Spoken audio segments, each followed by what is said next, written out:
And that, yes. She passed on her copy.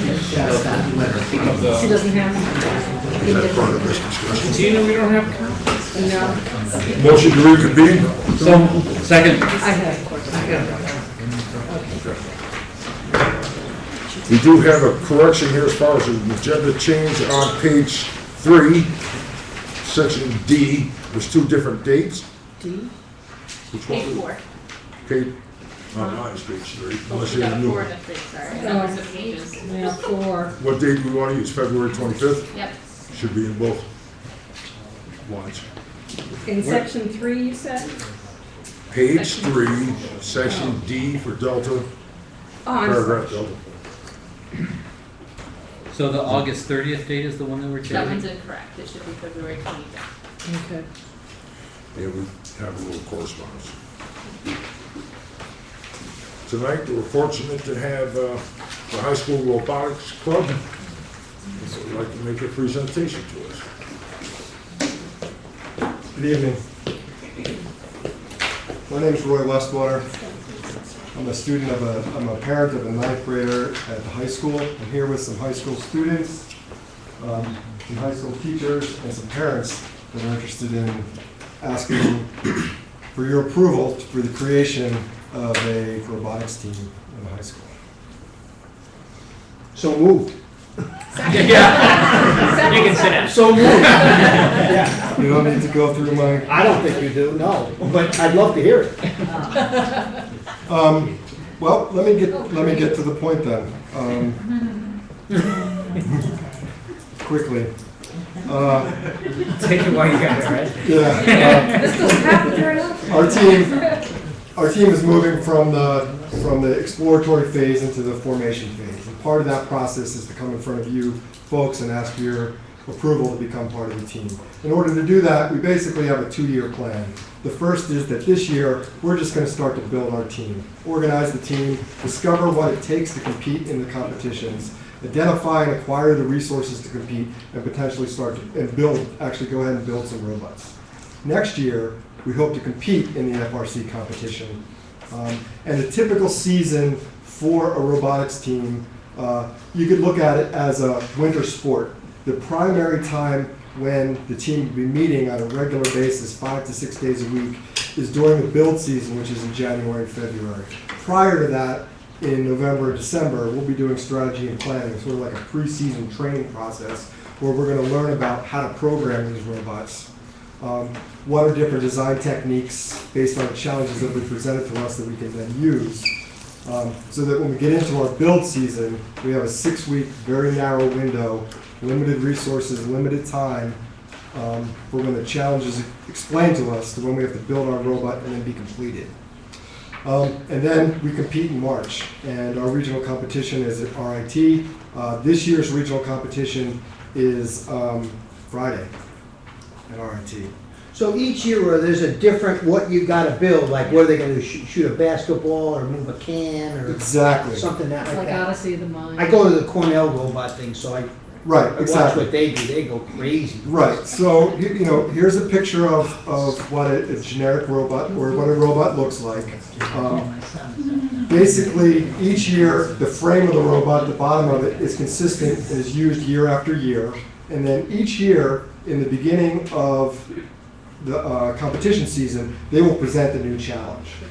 And that challenge, like last year, it was shooting basketballs. And then there was also balancing on balances, but having to do that cooperatively, where my team's robot and another team's robot would need to do it together and balance together. So the competition is both individual and cooperative. And you get awarded based upon individual success as well as cooperating and participating in what they call these alliances. So, we truly think of it as a robotics team. It combines the excitement of sport with the rigors of science and technology. We are competing. Strict rules, strict resources, strict time limits. 15 to 25 students go through full product lifecycle development. They need to raise funds, And while they're going through that process, they're gonna develop their problem-solving skills, organizational and team building, and then they're gonna build a robot each year that goes against those tasks. The teams include not only students, but coaches, mentors, and volunteers.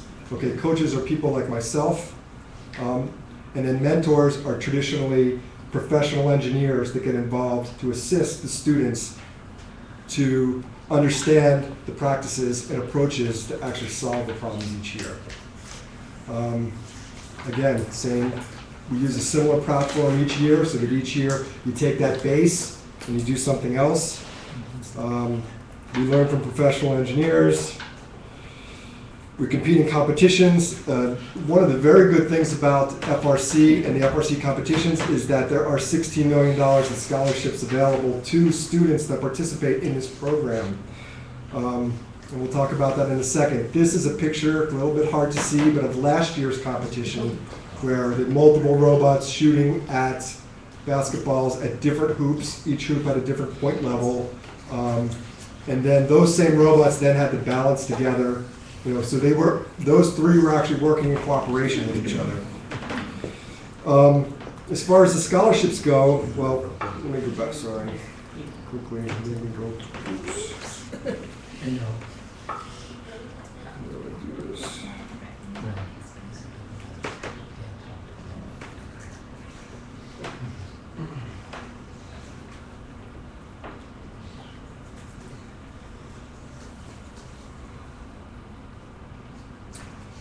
The FRC program has 150 scholarship providers offering over $16 million. I paged through last year's scholarships and just noticed that IRT alone offered 18 scholarships of $6,000 each. And the University of Rochester offered 40 scholarships ranging from $8,000 to $18,000 annually to our students. Okay? And it was a 10-page list of colleges. I just tried to pick out a couple to highlight, to show examples of what we potentially could be doing. The other thing to recognize is that FRC is a program that encourages generating the next generation of scientists and engineers, and that they have programs that range from kindergarten all the way up through high school. And in Trumansburg, we already have programs that operate in what's called the first Junior First LEGO League for grades K through 3, and the first LEGO League in grades 4 through 8. The creation of this team within the high school will be an extension of those programs for those students that are already involved in elementary and middle school students already involved that will then be ready to come participate in our high school program.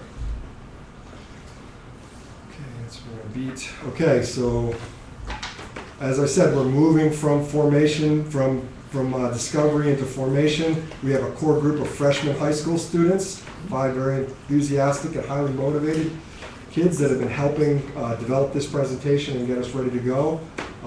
We have support from the principal as well as the science and technology leaders with Mr. Radley, Mr. Perkins, and Ms. Stein. And Mr. Greisch is also identified that he has some robotic kits that he's going to donate to us so we can actually get started and start to build some things this year. At the same time, we have a core group of volunteers, basically the parents of those 5 students that are ready to help build the program. We've established integration or a partnership with the middle school and elementary school robotics teams. Ms. Kirkman, who was here tonight, has basically been the one to help create that program, and she's been guiding us through this process in order to build it. And we also have support from the local robotics team, specifically the Ithaca Code Red team. They have over 60 students participating in their program. We had an opportunity to go visit them during their build season 2 weeks ago, and during that visit, I was able to speak with some of their volunteers, their main tech guy and the guy who runs the program, and they indicated that they are very much open after their build season, which is over, which is in about 2 or 3 weeks. The competitive season is over, to actually come to work with us, help us figure out how we're going to get formed. They actually have money available to help us get started, and also some of the students in the program who can help lead us how we need to be created. So that's what we have. What we need is your approval, and we're not asking for any money. We expect to be self-funded through grants and sponsorships. And in some senses, as our program matures, we anticipate to start contributing computing resources and machine shop resources to the district.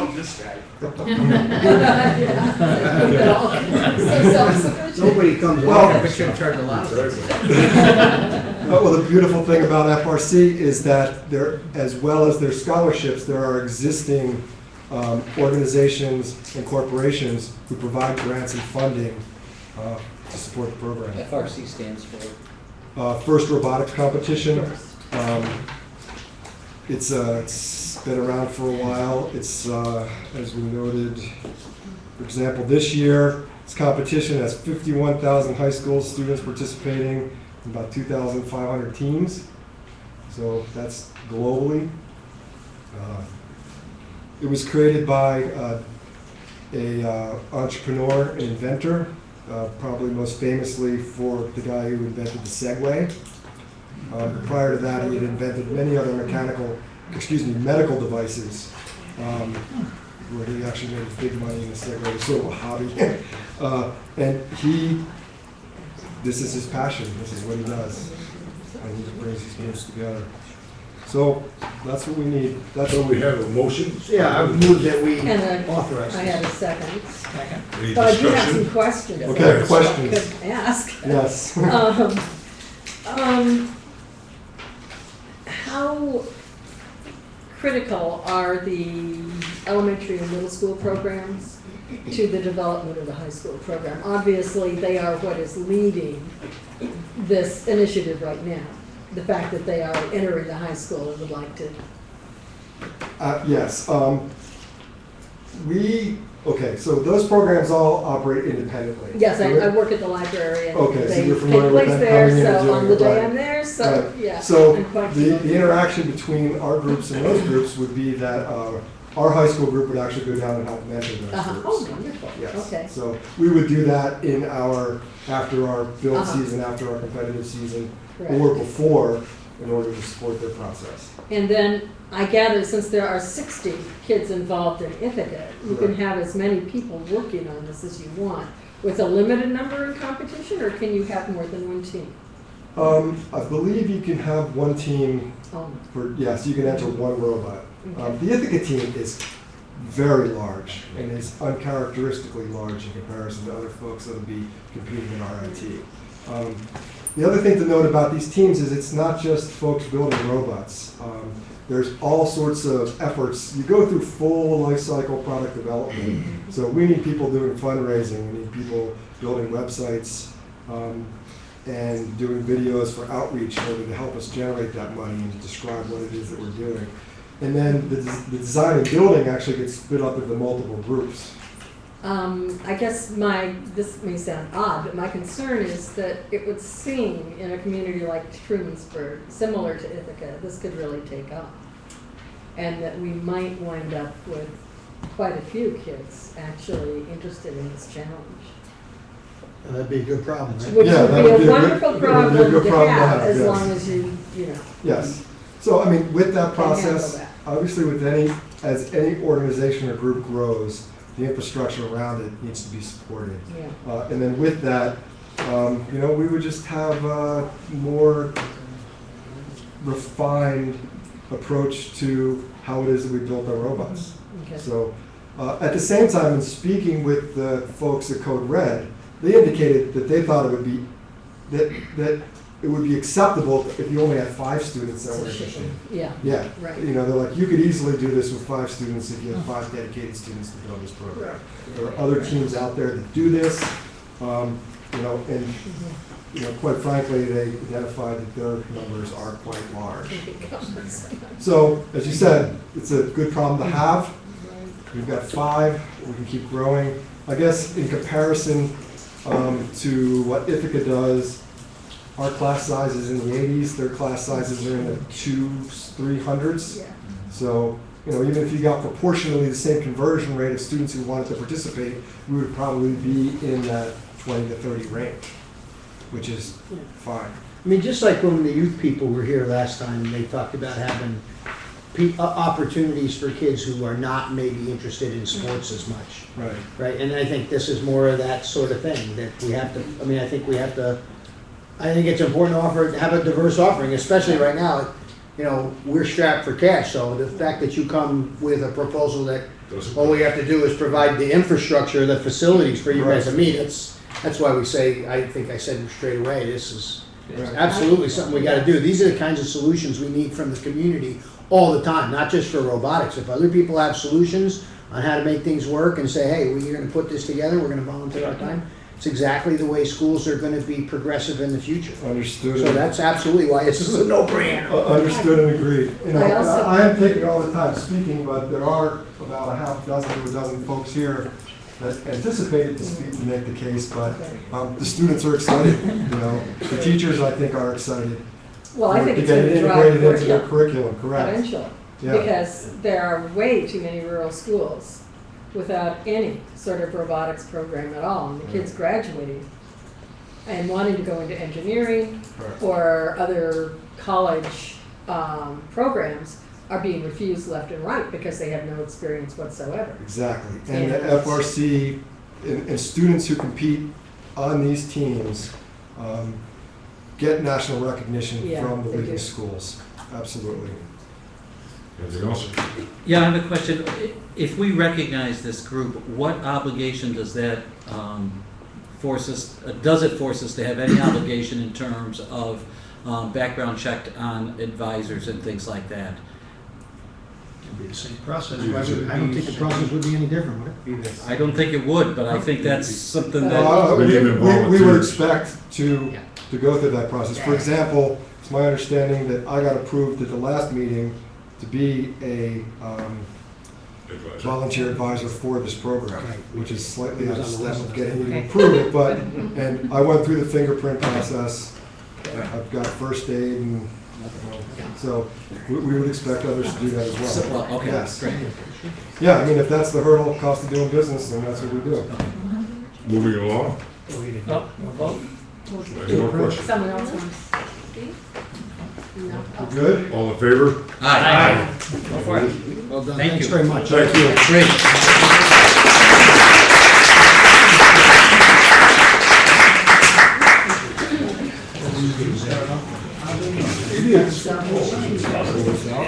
So next we have our Vadar report, which we're going to hopefully clear up some of the confusion that we have for the scoring and such.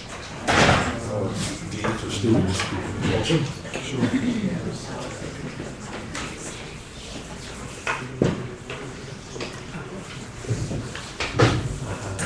That's probably the first one.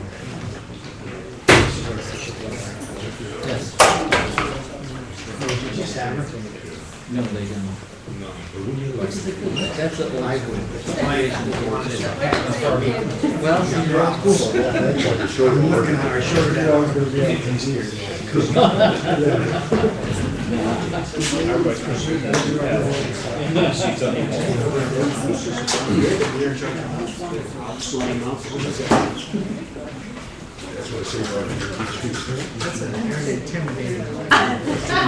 Totally harmless. you're not that intimidated. One thing. I was just commenting on how docile this group looks.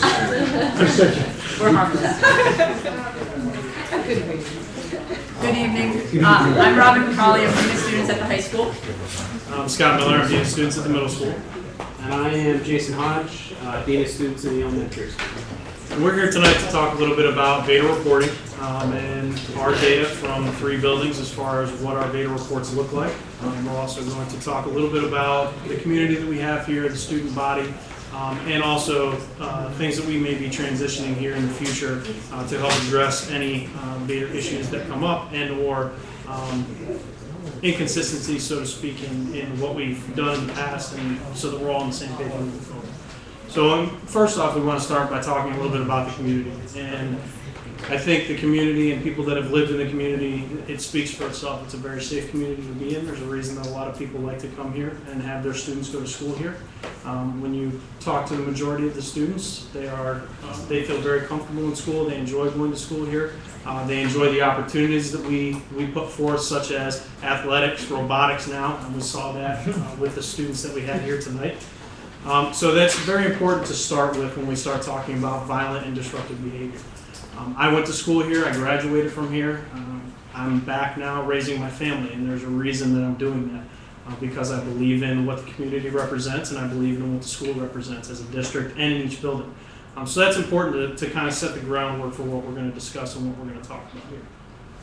The other thing that I'm going to add to that is that over the past 9 years, there's been some transition in the Dean of Students position.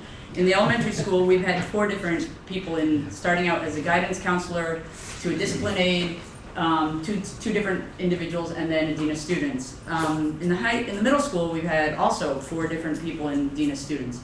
With that in mind, you would think that there would be potential for transition issues, for skewed data reporting, or possibly inconsistency in enforcement of school policies. And what you're going to find, as Jason talks in a few moments, that's not the case. And I think it largely goes back to the fact that we have really great kids here, we have great staff, and we have a great community, and that's based on mutual respect for all.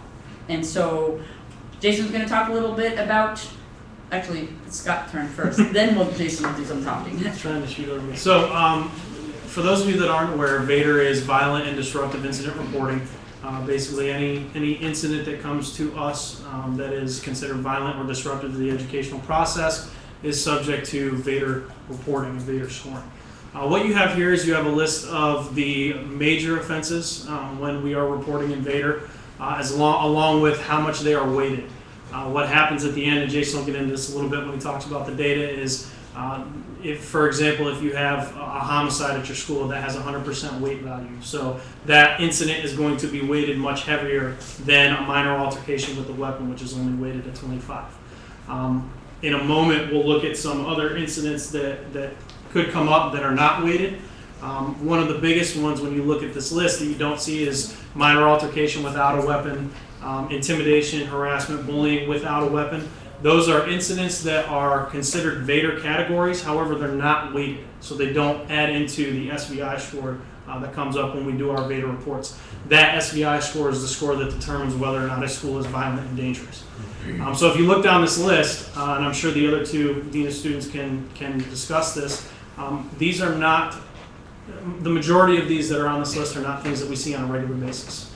Sure, we every once in a while have an assault with a physical injury.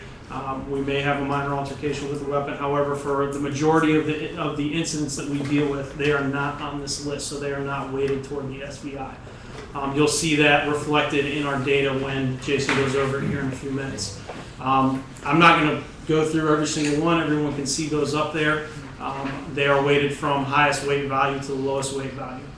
This next slide talks about reportable VADER categories. These are categories that are not weighted and not mandated or are not part of the SVI score. However, they are mandated reporting. In other words, if we have a possession of a drug, it is mandated that we report it in our VADER reportings. However, it's not weighted into our SVI score that determines whether or not the school is violent and dangerous. SVI is School Violence Index? Or? Exactly, School Violence Index, and that should be coming up on the next slide here. I'm sorry, Scott. Can you just go back, because we got this in advance, we got something about this in Yes. advance. Mm-hmm. What is, what's the threshold? Great. I can answer that. Yeah, just because that seems like an arbitrary thing. In Is it an those arbitrary? non-mandated, let me correct. Those items that are mandated but are not weighted, any incident that meets threshold meaning in-school suspension, out-of-school suspension, removal from a class, referral to a police officer, or counseling, that would be threshold, and that would be part of reporting. So anything that rises to the level where we're doing something with the Right. child, whether it's Student- detention or suspension. Detention, Detention no. is not. So detention is Suspension, not, yes. okay, So you have a student that disrupts the educational process by yelling out in class, making inappropriate comments, things of that nature, and that student is in school or out of school suspended, that meets the threshold. If that student is given after-school detentions, it doesn't meet the threshold, it's not part of the report. That's right. Okay, thank you. Yep, not a problem. Yeah, that's you. Okay. So, for the way that a school is determined to be violent and dangerous is for 2 consecutive years, they have to have a school violence index or SVI of 1.5 or greater. And if they have an SVI of 0.5 or greater, then they have to have 60 or more violent incidents. What this basically means is if you have an SVI of 0.5 and you have 10 incidents, you are not considered to be a hazard or being potentially dangerous. It's really that simple. The 1.5, which you'll see from our data here in a few minutes, is that school violence index. It's what determines whether or not a school is violent or dangerous. How's that index determined, Scott? In your handout, in the board packet, and I think we put it on here, but in your handout, it is determined, excuse me, I have to put on my old lady reading glasses, but it's basically the weighted total incidence divided by your school enrollment. So you take the weighted times each incident and then divide it by enrollment. I believe Jason has some data for us. So if we had, it's an easy number, if we had one homicide, Mm-hmm. we had 1,000 students, we had 1,000 students, that would be one on the SU. Yes. Right. Okay, very good. Yep. Thank you. Okay, so the data we looked at was from the past 4 years. And if you look, we broke it down by building level. 0809 was the highest with 0.66. And during that, there were 9 reportable incidents. Same thing, 2009-10, pretty low numbers, 10-11, nothing. 11-12 is an estimate from what we submitted that isn't published yet. So that's our best guess as to what the SBI for this past year is going to be. And that's using the same formula that we use to calculate, that they use to calculate SVI. Okay. Next, we look at the middle school. We have 1 year in 09-10 that was above 1, but that was 13 incidents. And that's really, Keep in mind that it has to be 2 consecutive years. So the middle school, for example, if that was 1.55, we would have to then go a second year at 1.55, and or we would have to have 60 violent or disruptive incidents with a score of greater than 0.5. So although that number seems alarming, the following year we go down to 0.28. We're not in jeopardy at that point of being labeled as a violent or disruptive school or dangerous school. Scott, I have heard that in a nearby school district, they had some concerns because they had a year where they had 1 year where they were above 1.5. So the state of New York folks went back and reclassified some other year's data, some other incidents to more serious, and so it made everything look a lot worse than it originally was. Is that your understanding? Have you heard that? Any of you dean students? Here's my understanding. This is the Caroline deal. Yeah, please understand that both these gentlemen have less than a year's on the job training. So I'm going to try my best guess. I'm just trying to take the pressure off of them. My understanding is that truly an auditor can come in and take a look at our data.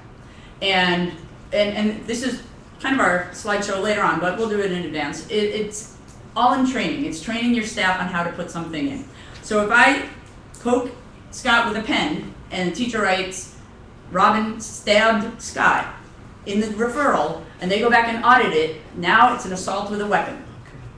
So it's truly important that our staff is trained to accurately reflect what is happening. And so, yep, an auditor could go back. If our school district came up with a 1.5 or 0.5 with 60 incidents, they can go back and audit the prior years, which is why we tell our staff often and over, please make sure it's clear, concise, it's accurate, and go from there. next we'll look at the high school. And as you can see, there's been a decline in incidents from 2008, 2009 to last year. I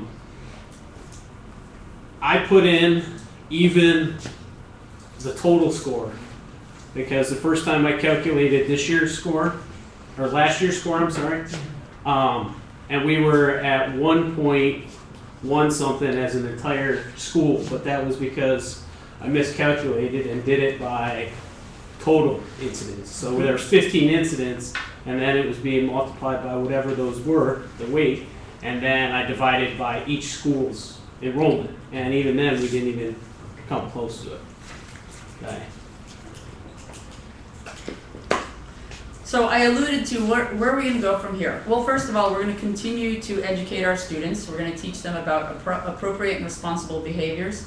But we're also going to do a few things now that we have this team here. One is that we're going to review again. We did last summer, but we're going to review again now that we have 2 new deans of students on our code of conduct matrix. That's what we look at and determine. It's all written out, so there's no gray area for a student. Oh, well, I like you, so you're going to get, less of a consequence. It's a very straightforward, but we're going to update it, and we're going to review it together to make sure that it's educationally sound, it's appropriate for each grade level. The other thing, though, is as I mentioned earlier, we're planning on doing some staff training, and we'd like to offer either on one of our conference days in the fall or whenever our building principals would like us to train our staff on that proper reporting so that it does not inflate our numbers unintentionally. So that they know what Vader is, they know the importance of, being very factual. With that, I think that our numbers are going to stay where they are, if not go down. I think with having Scott and Jason on board, the 3 of us working together with our building administrators, and like I said, we have really good students. I mean, thank God, hopefully it'll never happen, but we don't have some of the major things that some other school districts have that put them in a violent and disruptive report. I don't know what happened in Caroline, but my guess is that it goes to how we put things in report. If we've reported, again, a little kindergartner kissed someone else and called it sexual harassment, that's going to give a weighting to it. So if we help our staff understand how to report it so that it's not inflammatory, we should continue to do well, as well as the fact that we have great support. So. Robert, Yes. one of the things that I hear about, and I hear this all the time, is exactly what you say is the good part about the matrix, right? That there's a behavior, there's a column, there's a row, it fits. There's, and I think we can all agree that there's something good for the reasons you said. Well, I like him, he really didn't mean it, or she didn't mean it, But then there's that part when we sort of should maybe interpret it a little bit, or common sense would say we could interpret it outside of this matrix. Do you feel like maybe it's good that you're revisiting this, and I guess I would want this in the back of your head as you're revisiting it, that we have a matrix that everybody feels, it works, but I know we are, this is the land of lines and crosses, and where it is what it is, and there's no room for interpretation. Can you speak to that a little bit? Is it too constraining sometimes, that matrix? Do you feel like it sort of has to be that, even though, well, they tripped and fell and they skinned their knee and there's blood? It's an assault because there's blood. Do you know what I'm getting at here? Do you feel like you've got still enough interpretation to sort of deal with that? I think the important part is that we're all human here, and we can understand that in the heat of a moment, a child who perhaps trips and draws blood was not assaulted. And I think looking at different age levels. So for example, a kindergartner who might push someone over versus a high school student who shoves someone over. So you're getting to my point. My point is exactly what you're saying, that if it's lined up and it should be this, when you step back and look at it, you feel like you have a procedure that gives you some discretion. Correct. Once all is said and done, the investigation has been done, and it's been determined that yes, in fact, it was not horseplay, it was assault. That matrix is where the fairness, and maybe I wasn't clear enough, is where the consequence would come. But in the investigative process, it could be, for example, a teacher writes down, Susie assaulted Sally. And we find out, well, actually, no, Susie just smacked Sally, like, oh, come on, you're just fooling around. That's what takes a lot of our time, is sitting down, looking at witnesses, investigating the situation, and asking the teachers, which is why it's important that they also put some information in. and then coming to the natural conclusion, or maybe not, oh, that wasn't an assault. So that matrix is not intended to be, oh, you assaulted. Okay. And to add to that, it's designed to provide us a framework so once we make that decision, each of us in our own buildings, it provides us that framework and that student that framework for, this is what the consequence is for what you did. As opposed to, just because the teacher said, hey, this is exactly what happened. We go through a very extensive investigative process when something like that happens in all three buildings to determine exactly what event took place, so that we can address it in the code of conduct matrix where it needs to be addressed. And I think that's important. Having lived through this incident almost exactly as you described, with a middle school child in my house who was sent home for a 3-day detention for a game they were playing where they were pinching arms, and he turned with a pencil in his hand and scratched somebody's arm, and it was immediately assault with a weapon, and they sent him home for 3 days. I couldn't believe it. But I had to go instigate and push Mike or whoever it was at the time, the principal, to actually go investigate it and look at it, because they just took their pie chart and said it's this, and they sent him home for 3 days. It was kind of frightening, to be honest with you, that they didn't even think to sit the other students down in a room and try to really figure it out. So I think that's got to be on you to be able to, like, we pay you the money to be able to think outside the box and look at the individual situation. Right, and his logic. I mean, and I think that's the thing is, again, as I mentioned earlier, with the transitions, having different staff members on different times, each and every one of us might see it differently. Right. And the three of us getting together this summer will allow us to sit down and say, okay, let's look at this scenario, for example, and how would you classify this, so that we're all on the same page. It's kind of like, I understand that all the principals had to take some practice tests on the APPR on how they would evaluate. So this will give us a chance to kind of determine how we would assess each situation based on the data given to us. Data is not quite the word, but the evidence. Robin, in the past, on the matrix, there were a list of options, so if you were. Yes, like a menu. And is that still the case? Yes. So there is some leeway, it's not Yes. just you reach Correct. the matrix and it's point B and this Correct. automatically happens. There's still a range to say, this is your first offense at this level, or Correct. this is your 15th offense, or whatever. Correct. Okay. So we have, And there is a level of discussion between Correct. the building principal Absolutely. and the dean. You know, Absolutely. they don't operate in a vacuum, and, you know, there is a lot of back and forth. You know, where is this kid? What's the history?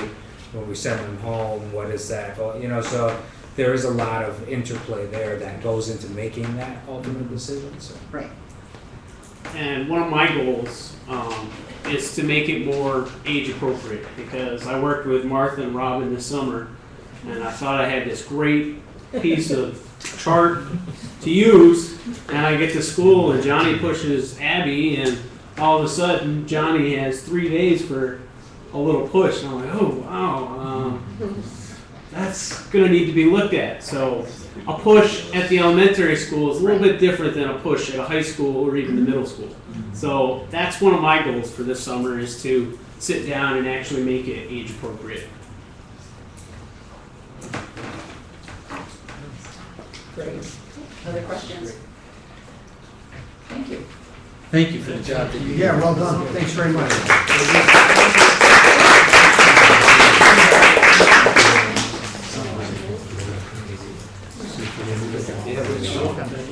Before we transition, I guess, having had experience, I'd like to thank Robin. She's one of the few people I've known that has been able to stay in that position, keep her sanity, and keep her objectivity and relationship with students so that she can truly do a great job in terms of not only disciplining kids and handing out consequences, but mentoring them. And there's a reason that when she's talking about all that change in the other buildings, that's truly the norm, and Robin is the exception. I think we're very fortunate to have her. Pardon? Or I need my head examined. Well, that might be true. But it should be so noted.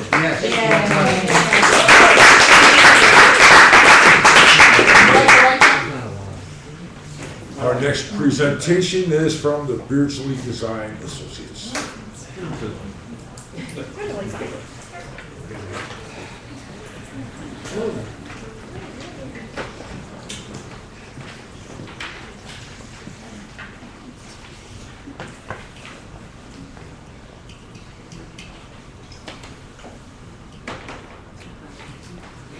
I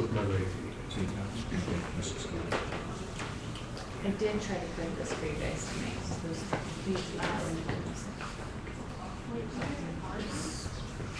We do, but you brought a PDF in the phone. Oh.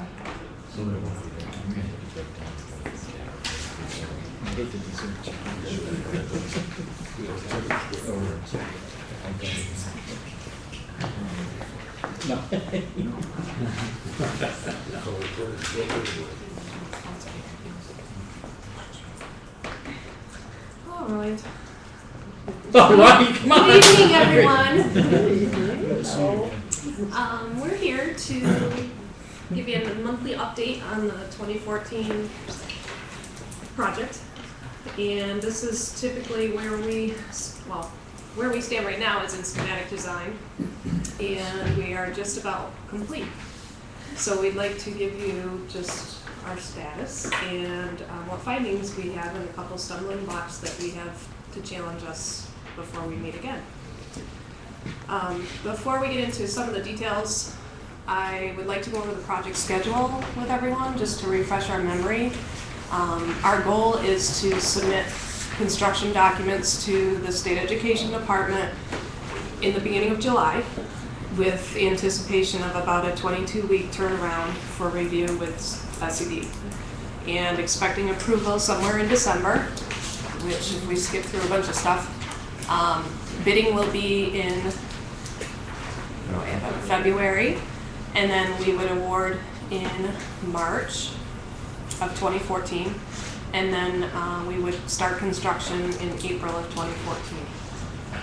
We anticipate to begin the athletic fields, the outdoor work sooner than the indoor work, because we'll start building work during summer break. And then that leads us into 2015, same thing, and then we'll anticipate finishing and closing out everything in December of 2015. Can you help me on the bold line, move out of school on June 1st? We are, this is going someplace? This is a discussion. Yeah, You didn't hear? This is a We're moving into a discussion. week. Early vacation? This is a discussion that we're going to be having with you as we come forward, and basically what we're trying to do is see if we can get use of the school specifically to do the work on the stairs and the window replacement. So that's still in the planning phase, but we want to just keep harping on this topic because the ability to get in that building 3 weeks earlier makes a great deal of difference in the scope of that work. So you don't necessarily mean move out of middle school, but No. move into. well, Somebody's got to move out. You will be. So that's, we've yet to work John's that house is through. pretty big. But this is, we're trying to project Pay ahead. attention, we'll sit. the alternative to that is that we would need to construct the stairwells over 2 summers, maybe doing 3 the first year and 2 the second year. The danger to that is cost goes up because the contractor would need to mobilize twice versus once. So it's a weighted decision that we are looking for some guidance from you for. Well, is it possible that if you're talking stairs or windows or whatever, but primarily stairs because of the fire egress and stuff, how many, there's 4 sets of stairs in there? 5. That go all the way up, down, all the floors, that you can actually shut down one staircase, partition it off, and do one in particular and not affect the fire code? While the children are still in school, I guess. what I'm We saying. wouldn't recommend doing it while the children are there, mainly because we've got the lead abatement and the asbestos abatement going on too, in the containment areas. So it's We got a lot of time to figure Oh, it out. yes. and that's why we want to have it up prominent. It's there so that you asked a very good question, so you can see it. It is an area of our concern, and you need to come through with it. It's one of the biggest challenges I think we have with the construction of the project. That piece of scope is big. So So we need suggestions, we need thoughts, anger, happiness, anything to help. I'd say extreme amounts of creativity. might Yeah, have to yeah. apply for that. But we got And time. yeah, oh, definitely. Get smart guys, you guys will figure this out. And I got it. to kind of help Well, I'm us. also looking at you. To help us along, He's the guy, man. you're in the process of interviewing construction managers, which typically they would assist us with that piece of it.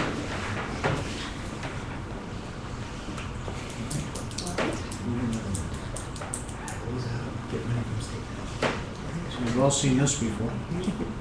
Yeah, this is just a repeat.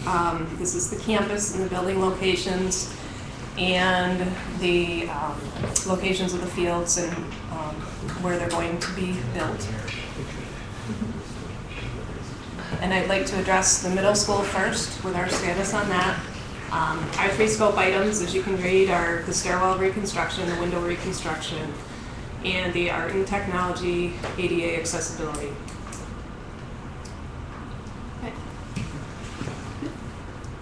Might mention that we've been out here to the field and we've done a measure up of the windows. Yeah, we've done a lot, actually. We've been here, I don't even know how many times, but a handful of times, at least. We've done field work, lots of different things. We've done soil borings for the athletic fields and the parent drop-off area. We need to hold on the test pits. The ground's a little bit hard at the moment, but once things thaw out, we'll have them come back and dig some holes. We have done the topographical survey. That's all been updated and incorporated into the documents. What we didn't survey, basically to try to keep costs down a little bit, is the new middle school loop and the playground area.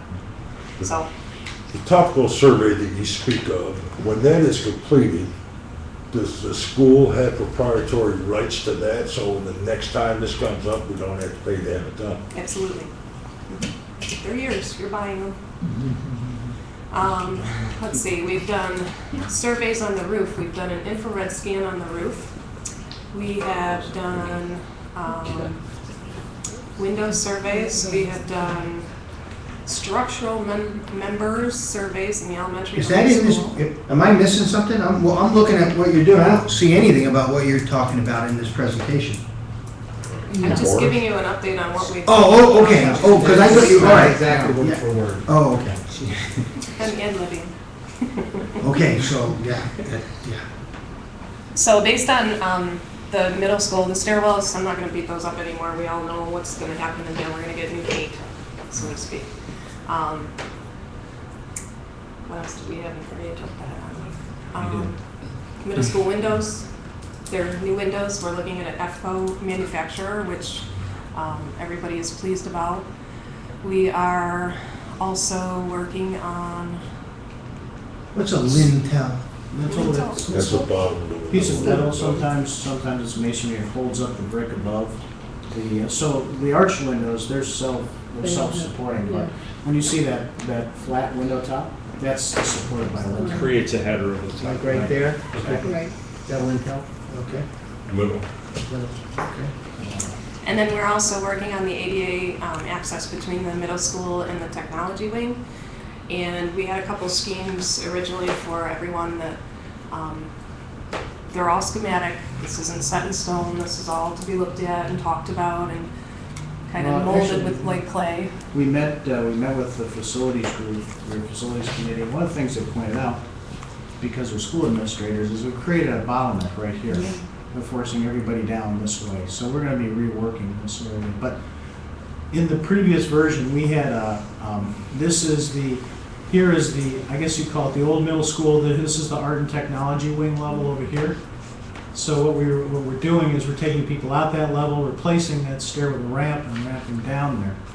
And then actually raising grade out here by about 12 inches, a little bit less than that, in order to bring up the floor level there to be equal to the floor level in the art and technology wing, where it is now. And then sloping back down to the entry level that's off the old bus loop on that side. We have a problem here, though, that we have to deal with, that this is here. Originally, in another version we had shown, we ran a ramp straight across here, and that really wasn't satisfactory at all. So there's still work to be done within this area. But the reason we're looking at ramps rather than lifts is that, frankly, we may have some administrative issues here, some supervision issues on the ramp, but we don't have the mechanical and the maintenance issues that we have with lifts, with platform lifts.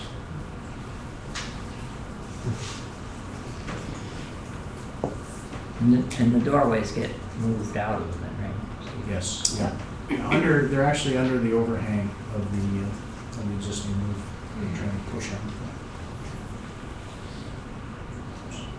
So that we have to, that we have to do. That's to be, That's a code. that's a code issue. That gets to the top of the list, Yeah, I right? mean, basically, right now, what you're doing is you're taking people outside the building and bringing them back in order to, if they're in a wheelchair, for instance. And what we're trying to do to be economical is not to create what SED considers an addition, which is changing the roof line, because you won't receive aid for that. So we're trying really hard to work within your space to make it usable. But also damage the historical.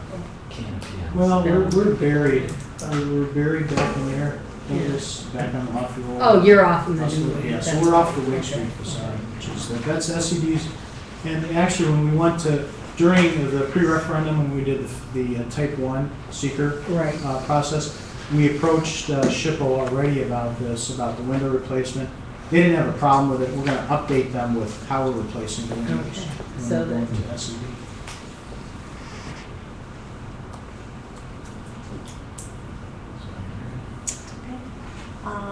Any questions on the middle school status? Do you have a manufacturer for the window replacement? Do you, EFCO. Yeah. Likely EFCO. do you have any kind of data on what their R value are? For We the- will in our specifications, yeah. Not yet. Do they make a high R value They fiberglass window? actually, no, they're an aluminum window manufacturer. They do have a fiberglass product too. They're actually they're the replacement windows in your elementary school. I mean, but typically a window, if you're lucky, has an R value of probably less than one. Most standard windows that people are using, but there's companies like Sirius Windows that make a fiberglass window that have an R value of 7. If we're replacing these windows and the majority of the heat loss is going out through these windows, I think we should make an effort, depending on what the cost would be, to look into this, to try Well, to make sure. we're also looking at thermally broken frame too, Mhm. on that window. What was the name of the company? EFCO. ESCO. EFCO? Yes. That's our Energy Star certified It is building, right, our Mike? So Energy we're Star already, building. so we're not gonna, one would hope we're not gonna Risk- lessen.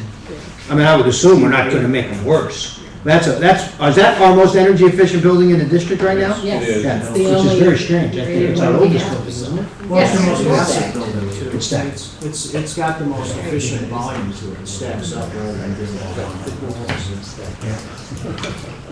Glenn, we can certainly forward some information to you. I would just be curious. Sure, absolutely. I mean, I know those types of windows are high dollar. Europe's using a lot of them, and this passive house design they use, but there's significant improvements in the actual R value. Okay. Elementary school, we talked about the roof, where we stand with the investigation on that. The scan is done. We did find hot and cold spots. That was inspected. Got a couple buckets around here. They're further down. You'll see the scans in a minute. Water coolers, Mike and I worked together. We figured out where they need to go, and not where they need to go, but we're anticipating where they're going to go. That's to change out a few, I think 2 in the elementary school, replace them with ADA bubblers, and add an extra in there. And the high school has some as well. Parent drop-off. We are on board as of this afternoon with a consultant that is going to provide the circulation study that you had asked us to do. They're contracted through us, so they work for us. It's nothing extra for budget purposes. They will start as soon as we get our contract signed with them. And basically what they will do is they'll come in a car and they'll have some video cameras, and we'll need to supply a plan to you so you know when they're on site and it's not some crazy person coming off the street taking videos of the kids. And, like our roof guy came one day and caused a little bit of a ruckus. See those 3 people? They will cut them down. They don't look so friendly. So basically from start to completion, it'll take them about 30 days to do the complete circulation study. Then they'll work with us, and there will be a report of their findings and all the crazy parent drivers that bump into kids. Then we'll work with them to come up with some design suggestions for the circulation. Okay. that's where that is right now. As far as I'm concerned, everything on this list in this capital project, this is number one for me, very, very touchy subject. But even if we do the study, and without doing a lot of, maybe we could take something temporarily for what we have there and redirect traffic and not wait till we get knee deep in beds and all that. Yeah, let's talk about it in just a second because we worked with Mike. And then the crawl space insulation is one of the alternates that was not awarded the last project, so that's just putting insulation underneath the crawl space walls. And we'll go into a little bit detail on the electrical distribution improvements. Okay. So parent drop-off, our current status, I told you where we were at. We did the borings. We're waiting on the test pits. This little piece right here, reverse the traffic flow. We did some walkthroughs with the CM, and Michael Babcock gave the tour for everyone. Basically, the current plan, and Mike, correct me if I'm wrong, but we're going to try to prep some arrows reversing the traffic flow to the way we are planning to actually have it designed. And that's going to need support from admin for some policy and some flyers and notification to the parents and such. We'll maybe need some signs, I don't really know. Haven't got a plan yet how to put that together then. So you're gonna do some stuff for flood to start. T-shirts, I mean, that's a whole campaign, so. Reverse the flow. And that's the flow on the right-hand side of the elementary school or in that parking? It would be in there. Okay, So right now, the traffic flow is this way. yes, that's right. And we're gonna try and make it actually this way. Come in off of Wake Street, So you're come gonna, right And go straight straight off up. of Wake Street, they could either exit to the left like they do now, or they could just stay to the right and go up to the ramp. Right. alright. One of the things we're still exploring is this parking. I've mentioned this before. We are looking at maybe relocating that parking to a different place. This is certainly available, and we need to do some study on what we could maybe do in here. And the geotechnical borings are related to what?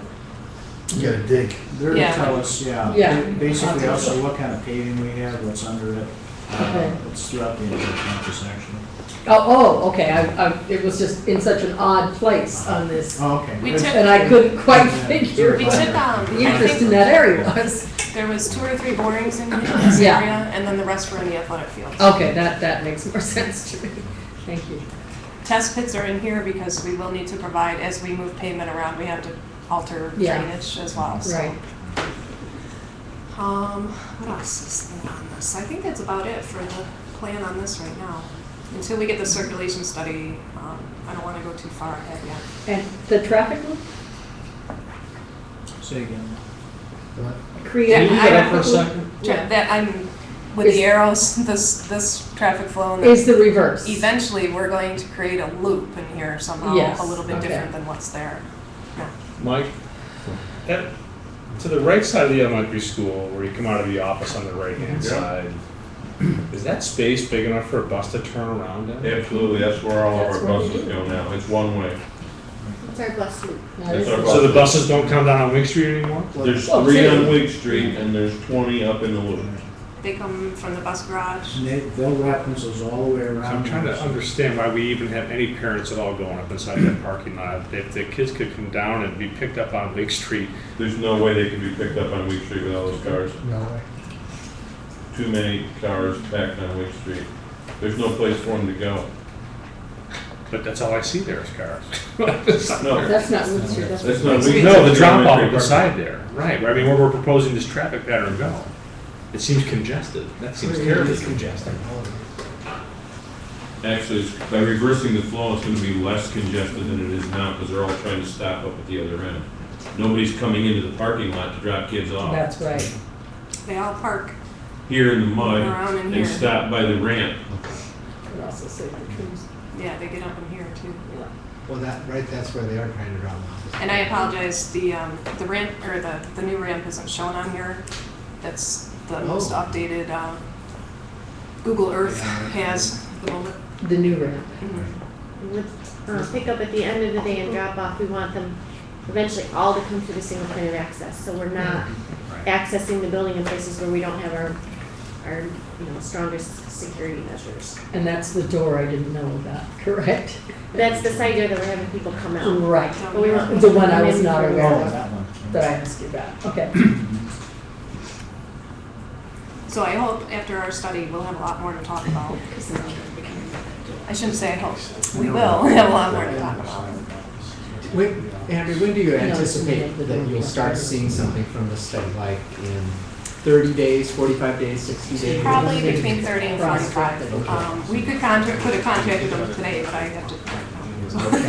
But definitely We'll this get it. spring, Yes. definitely this Oh, spring. yeah. Yeah. We'll get progress reports too, because normally somebody will start to see patterns really quickly, and they'll give us some feedback on what they're seeing.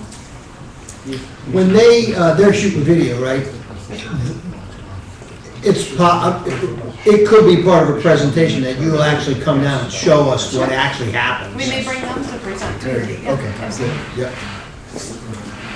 All right, roof reconstruction. These are just, on the right, these colored photos are actual infrared images that we took shot of part of the elementary school roof. Essentially, blue is cold, white is hot. So, I would ignore these numbers for now. I'll just explain what they are. This number is exactly where that target is. It's reading temperature. It was 50.2 degrees in that spot. And this was on about a 30-degree day. The coldest point in this image was 48 degrees, and the warmest point was 55.8. It varies from slide to slide, so it's not always the same temperature for each image. So it's a lot of heat loss. a lot of heat loss. So the reddish, the orange to white is where the heat loss is the greatest. For example, this is like an exhaust fan up on the roof, so it's going to be hot because it's exhausting hot air.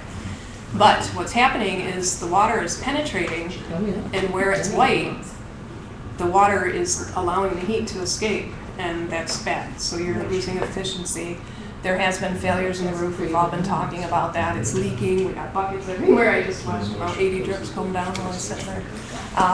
So mainly, we need to examine every slide that we've taken and determine whether we're actually going to replace some areas of decking, or if it can be repaired, or if it could be insulated and membrane over the existing roof. So there's many options we need to explore. What Tina's pointing up at is, these are through bolts, and they're used to hold the material down that the insulation is attached to on the roof above. And that's pretty much throughout the entire district. And you have some areas of metal decking where there's a screw that's used with this through bolting, it's typically used gypsum and cementitious decks. So what's your target with these roofs is, I mean, obviously you want it as uniform temperature as possible, right? That would indicate that it's sort of a nice uniform thing. But what would be a number, I mean, obviously the 60 and the 55 seem problematic. Is 40 good? Is there code for this? Not the temperatures. You kind of have to ignore the temperatures. We don't roof by temperature. We roof by insulation value. So this indicates that in some places the R value is still pretty good because I'm maintaining 40. Right. And other places I'm not, where Our it's concern, 60. Frank, is to be able to look in an area and see, do we have damage to the deck below? So you're using this infrared scan to determine damage? Yes.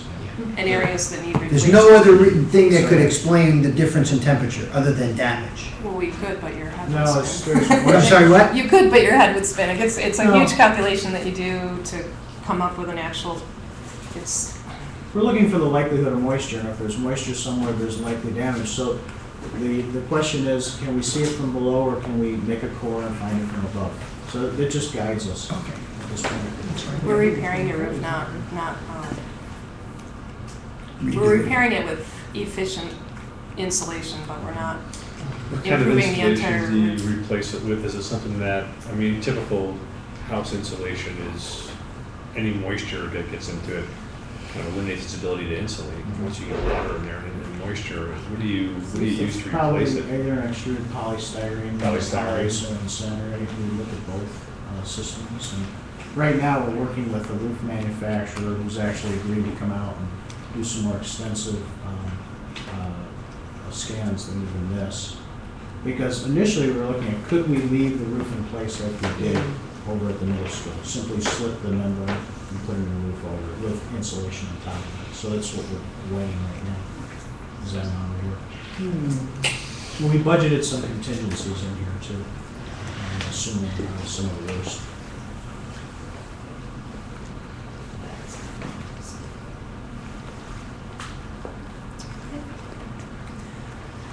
That leaves us with the high school. Oh no, the athletic fields are after this. Again, there's finishes in classroom 104. There's a couple water coolers again. The roof is very similar to the elementary school. The new gymnasium floor, we're doing, incorporating the auditorium, sound house, and stage lighting that was in the phase 3 work. That's just going to be bid in this project base bid. And then there's a panel that needs to be installed near the gym to support the athletic field site lighting and new power. Classroom 104 is. Where we just were. Ah, okay. Perfect. All right, gym floor. We've been a little busy. I forgot to mention this. Mr. Babcock has been very helpful with us in helping measure some moisture levels under the flooring and above the flooring for about what? 3 weeks? Very interesting findings. Perplexing, actually. And there's moisture underneath. Pardon? There's quite a bit of moisture underneath. Right, and at some points it's equal to what is above. So as an example, there was a youth game one night, and the humidity level both under and above was about 15% relative humidity, and before the game, and then after the game, it was 50. Yeah. Now that's a huge swing. So either there was a lot of heavy breathing and sweat going on, or something. The good news is your circulation from your room to underneath your floor is working very well. That's the good point. The bad point is the humidity is really high underneath the flooring as well as above. We don't suspect that the water's coming up from below. We No. suspect that the moisture that we're detecting is coming from the room itself. Generated. Because when you look around the gym, and you look around and you see the black base Yes. that's around there, it's slotted.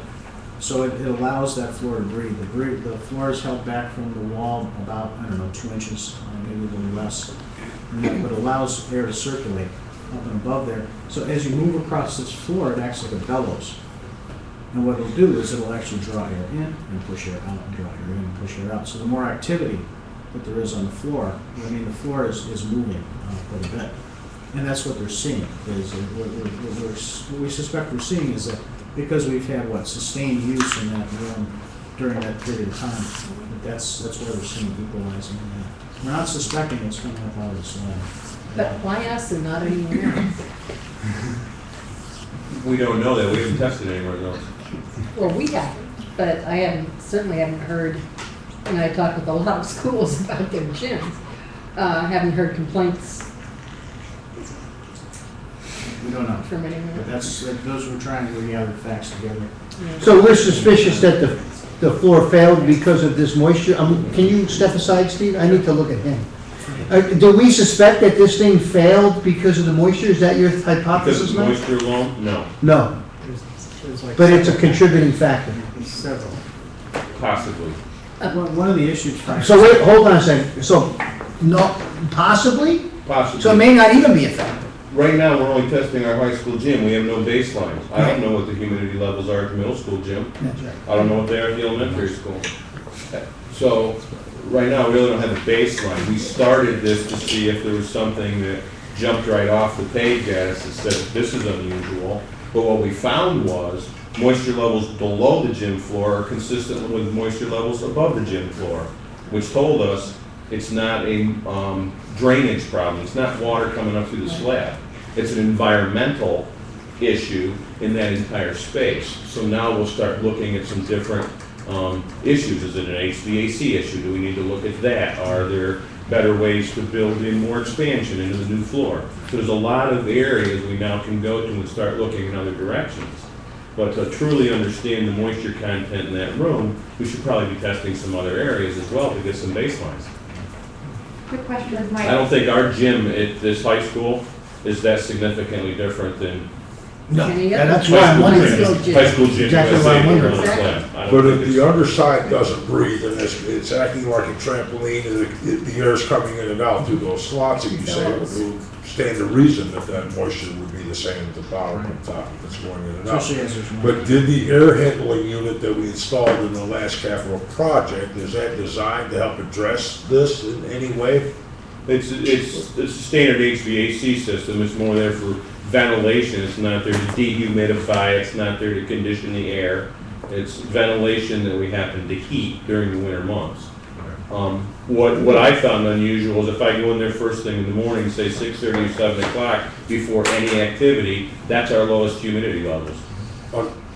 It's 15 to 20%, because there's nobody in there breathing. And that's the true environment of this space. That heating unit's still running at night, it's still circulating air. It's during the day that the humidity builds up in there.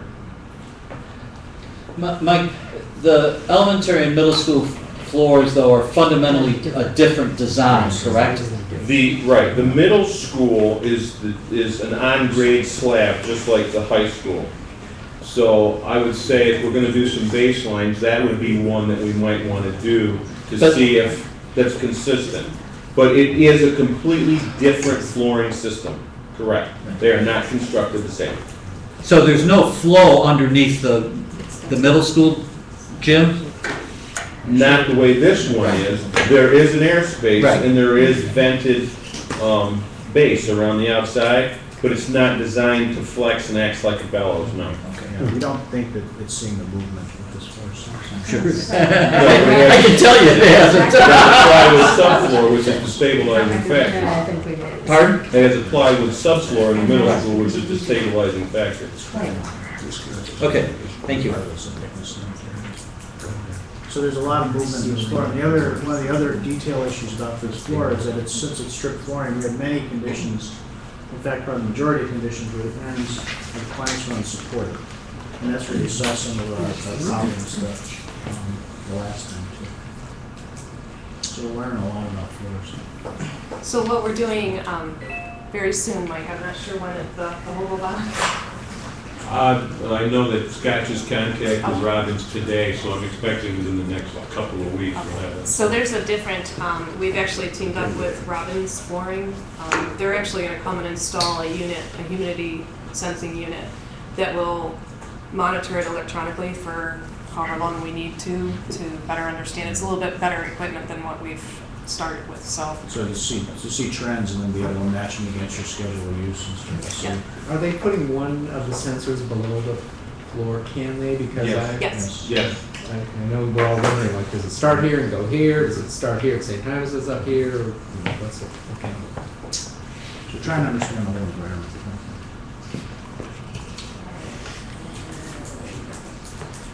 Classroom 104, which I'm glad you were just in. Basically, it's not, we're replacing finishes. Right. Ceilings, flooring, Yeah, this kind of stuff. It's something you haven't touched. paint. Yeah. Right. Flooring has hot tile, hot mastic. Walls we're not quite certain yet, right? Yep, there is some nitrogen in the hole. And that's essentially it. Was that the only room that's like that? To my knowledge, yes. Well, and can I say something about 104? When I came on board, it always said Distance Learning Center behind that. And Michael Pliss, if I could get you to focus for a second.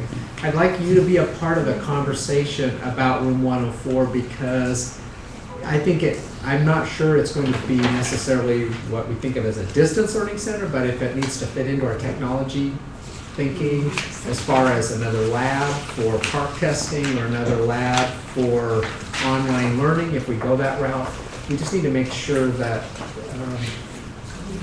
you work with architects, you're part of that conversation so that we don't just refinish a room and all we've got is a refinished room when we could have done some other things. So I want to make Okay. sure that we have that conversation. John King needs to be part of that conversation too. I'll follow up. But I don't want to give up on the idea of making it more useful than just doing the finishes. Yeah, we can add data boxes, outlets, Make it useful. smart boards, Yep. whatever you I want. want to make sure we do that.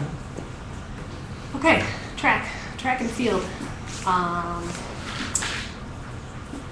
We did the boring, so nothing's really, we don't have the report yet, for the findings. And the same as it has been, 8-lane all-weather resilient surface. We're working on a specification right now with Mike Herzog from HMH. Gonna provide new drainage, permanent bleachers, new scoreboard. He's planned to extend the gravel driveway down south. And we're gonna add in some handicap parking places to make accessibility a little bit easier for those that need it. Probably look at some sidewalks too there. Yeah, we're thinking maybe at least in a minimum, probably a paved sidewalk into the track area. And survey, so things. After they got the topographic survey, they were able to actually do a much more accurate layout than the track. So- 8-lane straightaway, 8-lane turns. Speaking of layout, we met with the facilities committee and we are planning to meet with athletics group to finalize exactly what we want with the turning radiuses and the width of the track and that type of stuff. And Mr. Herzog's been in Arizona for a couple weeks, so he'll be back Oh, soon. he's down there, must be spring training or something. I'm sure the sun, yeah, down in this year or something. Modified baseball field, same thing. We'll add some drainage. And the soccer field's going to be regraded. And so is the field, the diamond, the field diamond. Or not the field diamond, the field of the baseball diamond. You'll get transportable bleachers and a new scoreboard. So, Mike, we currently orient the field differently than the soccer field. Right.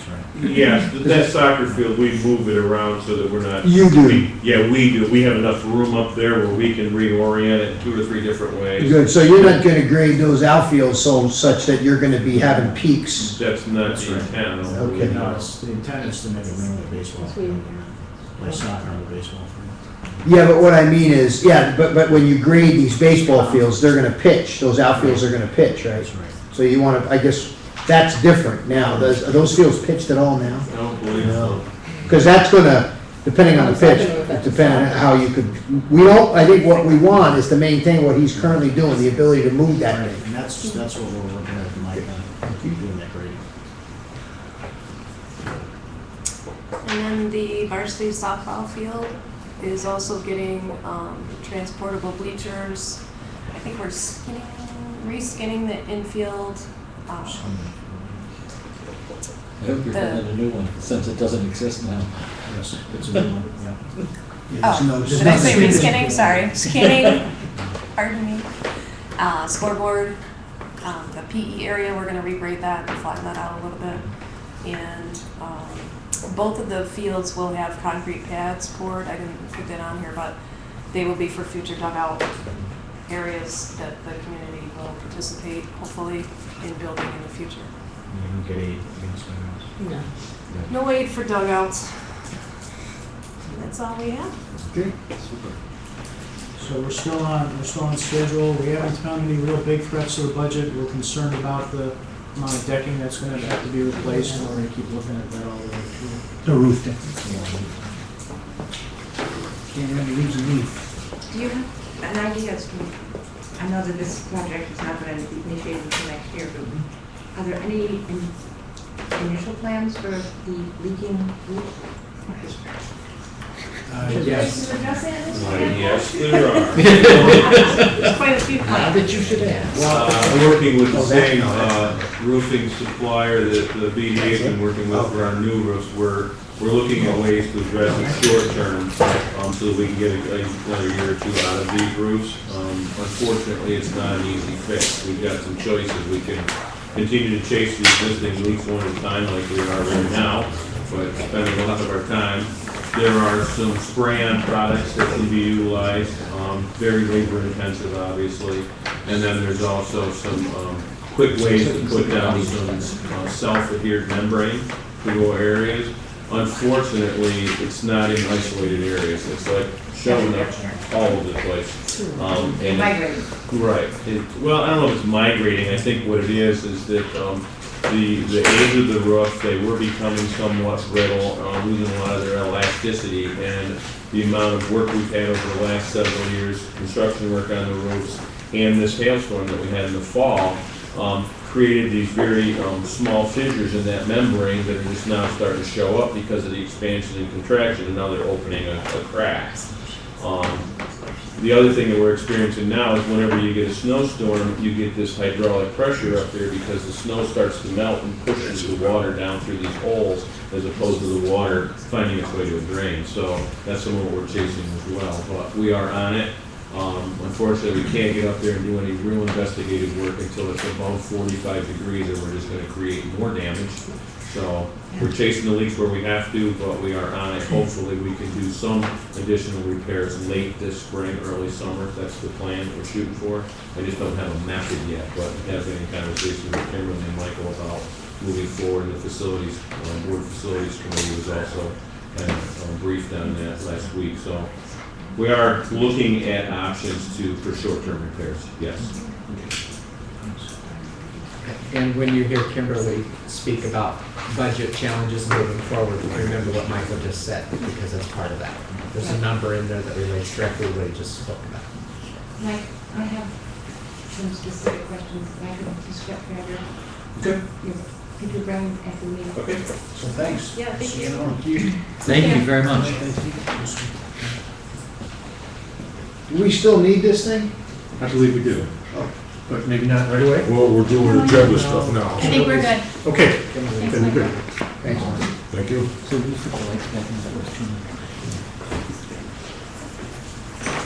Moving on to the consent agenda, 6A through E. For a motion? So move. Second. All in favor? Aye. Opposed? Memo from Mr. McGuire, that's actually never, letter C here. Yeah, it actually is a new business letter So C. discuss that at that point. At that point, let's do that. Administrators report. Well, mostly, most of the administrator conversation is about APPR and budget. I suppose I would just say that every time we have a board meeting, because that seems to be the two major topics that we're addressing. Kimberly will speak to some updated numbers, and I'll let the other principals and Sarah speak to what's on their mind these days. But a lot of talk about how to make the budget work for next year, and kind of looking farther out now, because it's not going to be just a one-time sort of thing. Talking about sequestration, trying to figure out what's going to happen there. Every time we get a new, I know we've talked about this so much, I'm probably taking some of Kimberly's conversation, but every time we get a new communication from either a congressman or the State School Business Officials Association, that's a different look at it, so it's really hard to remember. But I'll let Kimberly speak. How about we do them before we hear from you? Because they're not gonna be as long. Yeah, do you mind? Yours is gonna generate questions. Yeah, we're gonna talk forever, and then they're gonna have nothing, so let's hear. We're gonna seem very, Yeah, that's fine. So, next. You're up. Well, I would say there's, four main things. Annual reviews then is priority. I mean, we're just getting ready and preparing for annual reviews right now, building the drafts, doing the prior written notice, letters to the parents, which just provides them notification that we're going to be doing some testing on their students to figure out where their academic levels are in their area of disability. So that's a big one. Superintendent Conference Day is coming up March 15th. So just planning for that, figuring out district needs. what we want the teachers to do. We've given them a ton of information, so now it's, I think, really just time to work with it, because there's just been a ton of stuff that we've given them over the year. And we're doing good with curricular, giving them curricular information. So I think that's the plan for the 15th. Summer curriculum is coming out. We're just putting out this week letters for proposals, so teachers can start writing proposals for summer curriculum planning, and teacher evaluations. So just grinding away. It's not getting any easier, is it? No, but we're still smiling, so that's good. You know, a lot of the same, you know, we're immersed in the observation process and the APPR process, and we have, tomorrow, Michelle Robinette's coming in to talk to the teams about data, their own specific data, and where their kids are falling in terms of their, you know, student learning objectives and such. So, you know, they'll have a sort of, it's sort of been on the back burner, and now it's, you know, slowly as we come towards the end of the year, it's going to start coming up again, and so you're going to start hearing that from us a lot. On the 14th, we have showcase night. So teachers will open their rooms to the parents and let, you know, the parents sort of peruse what their children have been working on. So we're gearing up for that and getting things ready, and that's where we are. I just have two things. One is, you know, just to continue doing observations. And I think it's something that we've all found to be a lot of work, but it's also really positive. We're having great conversations from it. So while it is, you know, an intense amount of work, I'm really appreciating kind of the growth that we're all seeing from conversations. And I would like to invite you all to the staff slam on Friday, so that you can see the elementary school win. Trash talking already. I was just going to say She's really good. I say that every year, but I don't help out much. But This it'll is be an effort, so you don't have to do that. That's right. She was injured in training. I was practicing my dunk on the table. Oh, right. So the kids are so excited, and there'll be a huge turnout. And if you want to just come see great, just Trumansburg spirit, just come and have fun. 6 o'clock on Friday. It'll be a great time. Is there a prize for the team who wins?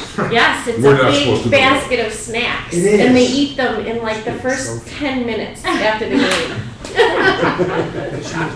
And bragging rights. It's in a trophy. Well, It's like bragging a- rights is right. It's in a spray painted planter. Mike, do you have anything? No. Mike?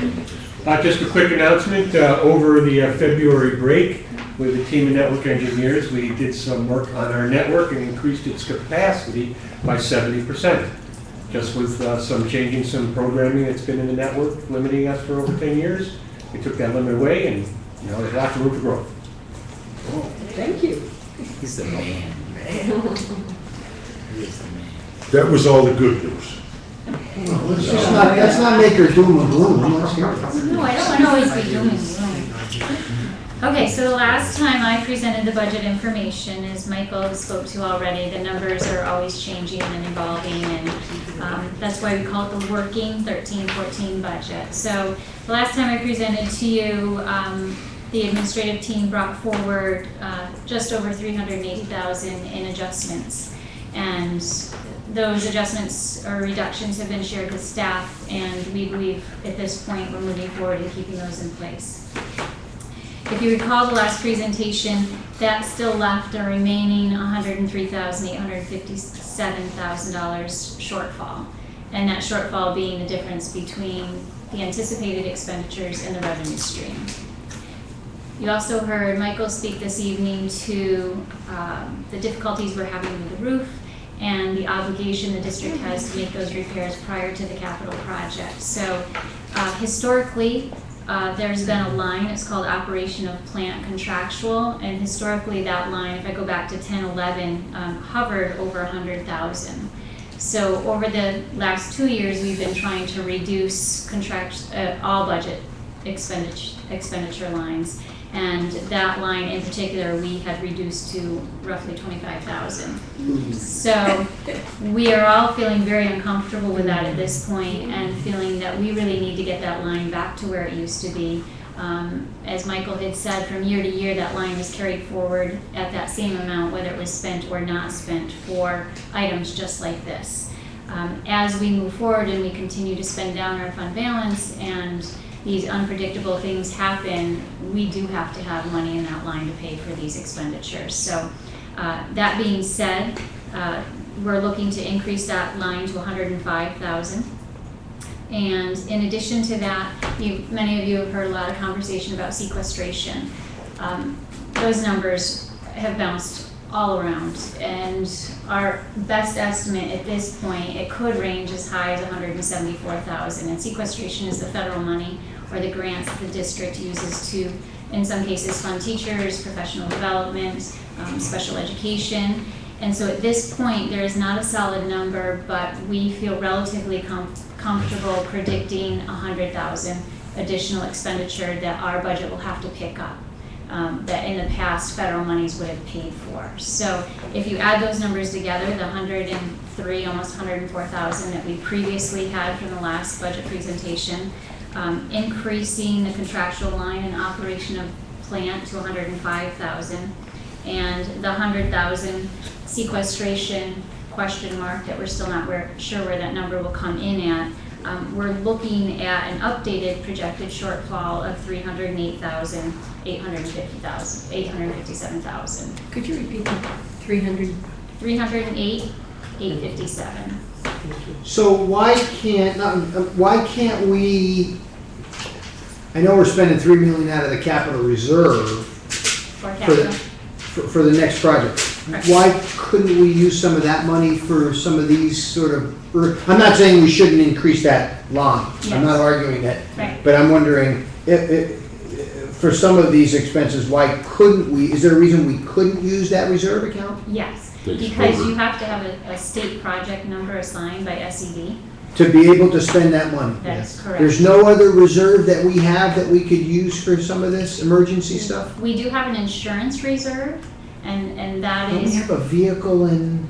Yep, and again, that's very specific, it's for vehicle and equipment. So all the reserves have very specific spending requirements. So there's no weaseling around this? No weaseling around it. Mike, didn't we used to have a reserve that we could use like up to $50,000 from, that if we paid back in 2 years, that was? And I think that's dwindled down to like almost nothing. We do have one in there, I believe it's about 63,000 left in there at this point, which wouldn't be enough to even cover what we're spending this spring on the roof replacement, repairs. And that money has to be paid back. Right. So 50% the first year and the remaining the second It year. has to be paid back within a 2-year Two period. Correct. Was this the roof? So you'd still have the expenditure. Right. Whether you. There's no way of getting around it, you still have to pay it back, so that's why we need to budget for it. Is the hail damage that we had, thought we had insurance coverage for? The hail damage, actually, we brought in additional revenue to cover that expenditure through the insurance policy that we had. But I thought it was going to be we had to pay for it and they would reimburse. That's Is that correct. That's a separate issue. This is additional. So what they deemed damaged by hail and paid us for wasn't for enough of what we need to do? That is correct. This is in addition to. It was what was identified at the time. The problem is that we've already identified the need to replace our roofs completely, and an insurance company saying, we're not gonna pay you to replace your roof when you're already scheduled to do it in a capital project, and you're gonna get 8 on it. And this, so in other words, if this happened next year, it could be part of the capital project. It would be part It of would be part of the capital project. So we're going to spend a bunch of money to repair the roof that's going to get replaced during the capital project. Correct. Oh, yeah. You're kidding. The alternative is. Hence?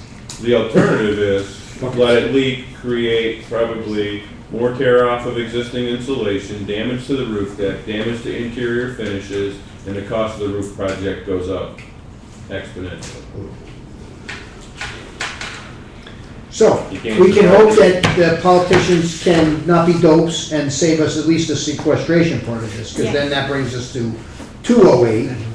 That number we hope to have in April, but right Too now, late. right now, we still need to move forward. You know, there are timelines that we have to meet. We have to get information out to the public. And so we feel relatively confident that if we factor in 100,000, we should be okay.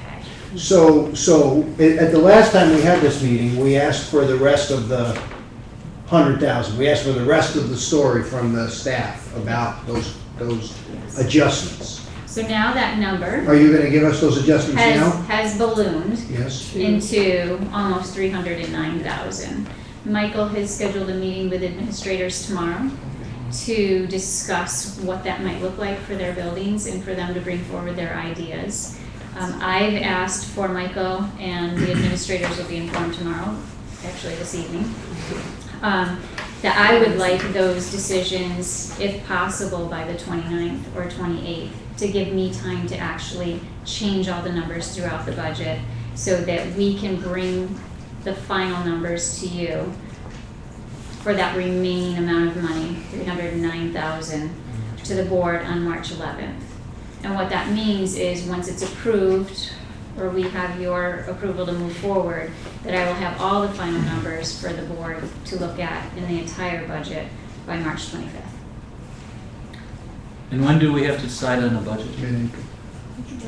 By the April. We have one board meeting in April, and that is, we have time that we could actually schedule an additional board meeting, I think it's the end of April, if needed to further discuss those numbers. But that way, there's a well over a month for you to have the information and inquire more.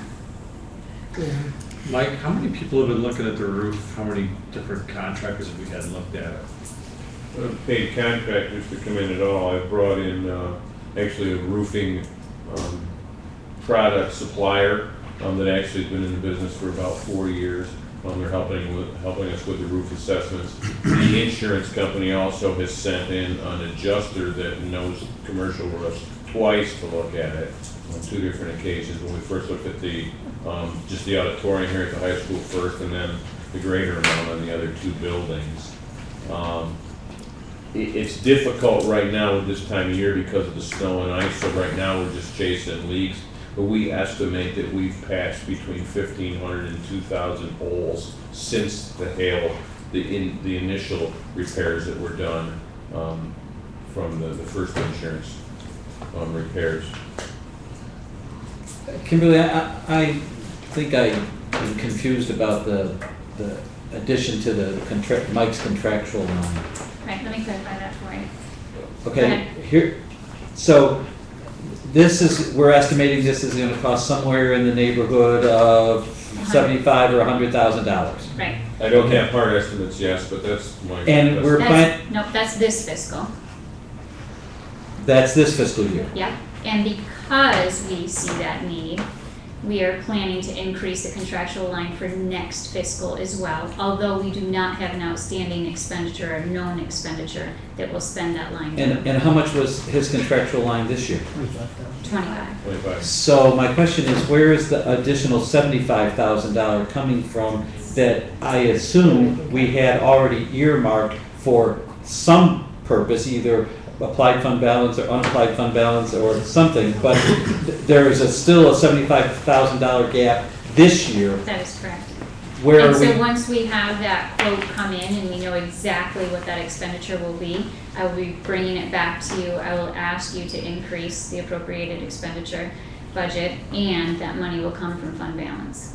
Which means it can't go to towards next year's, lowering next year's tax levy.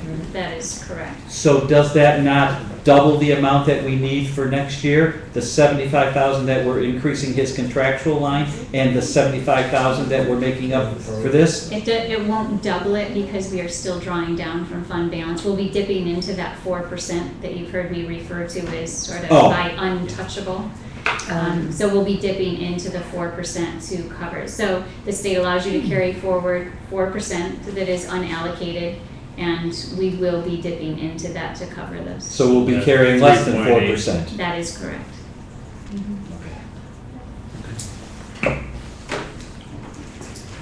you can see our concern as we move forward, and that 4% continues to decrease. Right. Our applied fund balance to lower the levy is continuing to dwindle, our reserves are lessening, that in the future, there will be no place to reach to get that. So that's why we really need to start making those budgetary lines very, very true and accurate. Yeah, I mean, if we've historically had that line, we got, but the timing was bad. Because if that line was still 100, we wouldn't be having this discussion. And how we build the budget is based on previous expenditures. So in 10-11, the expenditures were 117,000. Last year, the expenditures fell under 25,000. So we were feeling relatively confident to move forward until, of course, something like this impacts the budget, and then you realize, That was not good. yeah. So what does the Farmer's Almanac say? We got a drought coming. Exactly. Yeah. All right. Sequestration is to some extent a temporary thing. I mean, it ends, this is the last week. Then in 3 months, they basically just kick the can down the road for 3 months and come to try to make the decision again. If they don't make it this week. So Yes, just- if they don't make it Right. this week. It's a lot of ifs. It's a whole lot of ifs, and I'm just, I think the fact is that we fund positions with our federal grants. right. And so if we don't plan for this and we don't factor in at least 100,000, and the Yeah, feds come in that's and true. say, Yeah. 13, 14, so sorry, your school's not receiving those funds, that means you're going to lay people off mid-year, maybe September. And the bottom line is the federal government is running broke, the state government's running broke, and as well as the taxpayers are, and we can't expect pennies from heaven anymore. And we kind of have to look at a different way that we do business. For 8 years on the board, we've had the same conversation in one manner or another.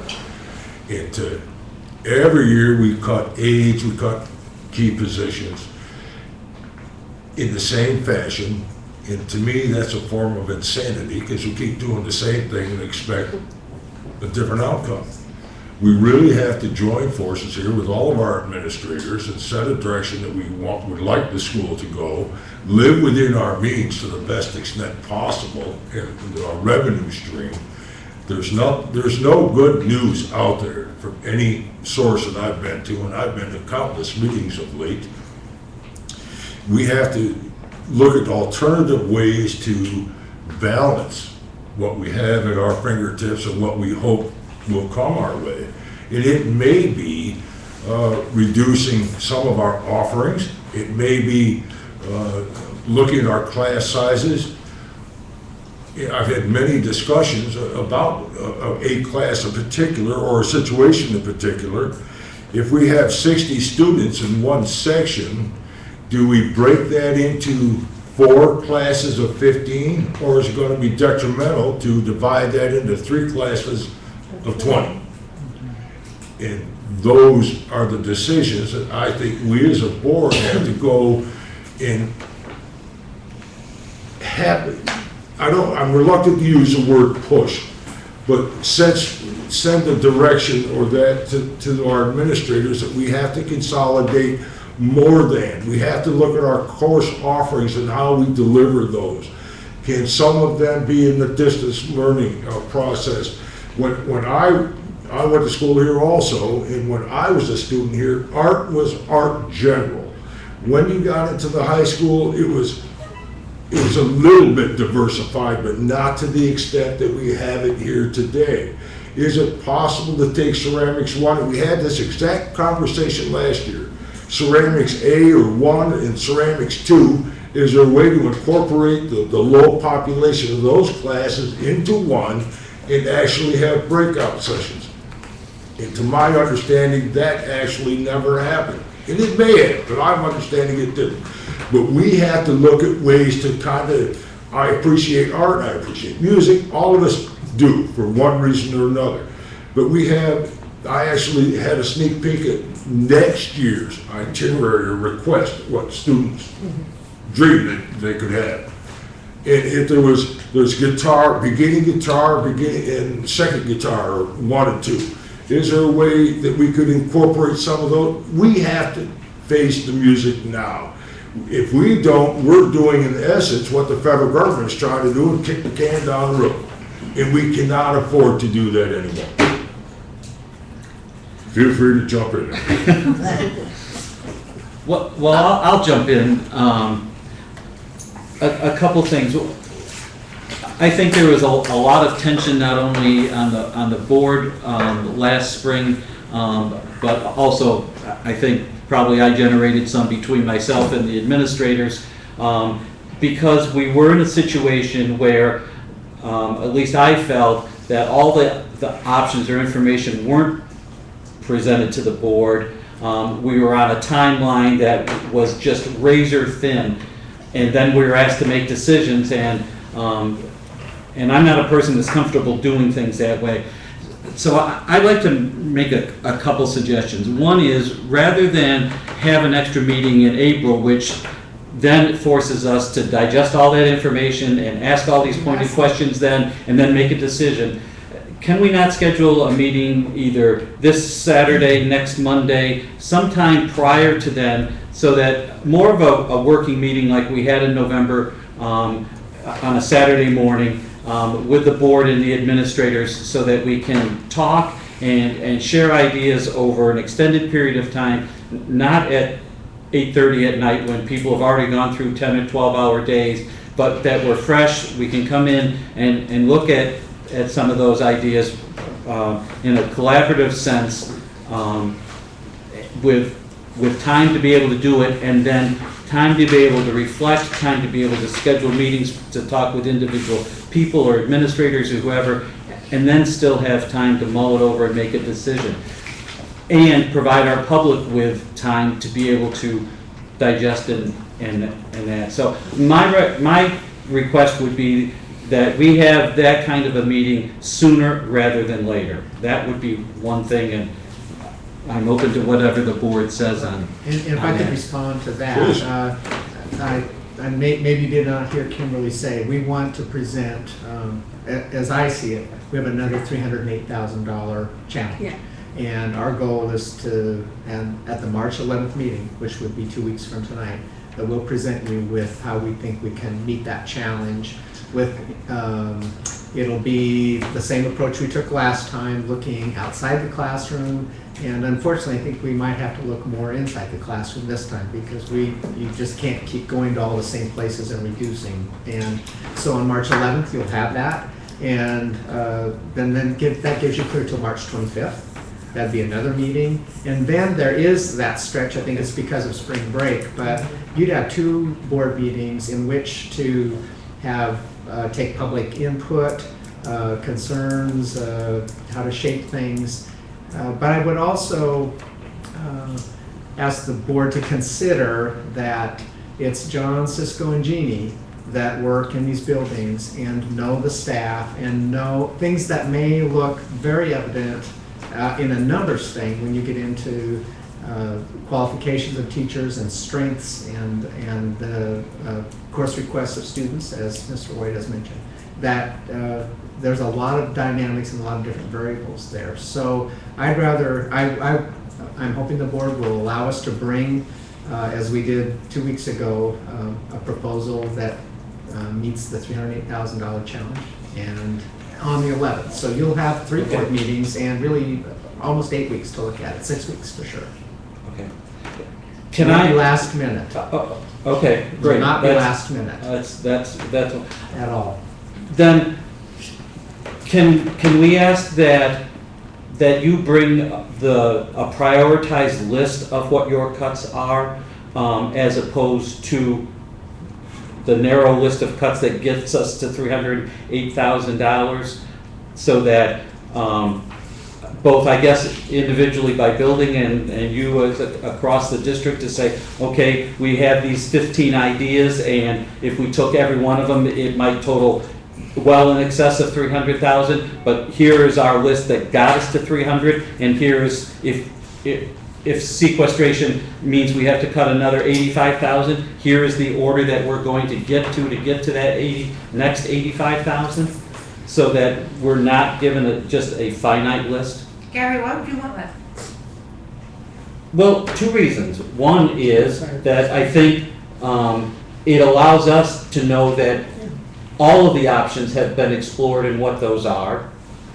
That I think as a board, it's our responsibility to sort of direct policy or the global plan, and part of that is listening to administrators and what they've said and taking into account them knowing programs and staff and all of that. But part of our responsibility is having community input and being able to say to people who are either, as an example, for art, for music, for technology, for athletics, or whatever, to say, we've looked at this comprehensively as a combined board administrative group, and this is our thoughts, and here is our process, and as opposed to saying to the public, well, that was never presented to us. I'm uncomfortable when we're in a situation as we are, and we're going to be for the foreseeable future, of saying, well, that was never brought up to us. I'm not comfortable with that.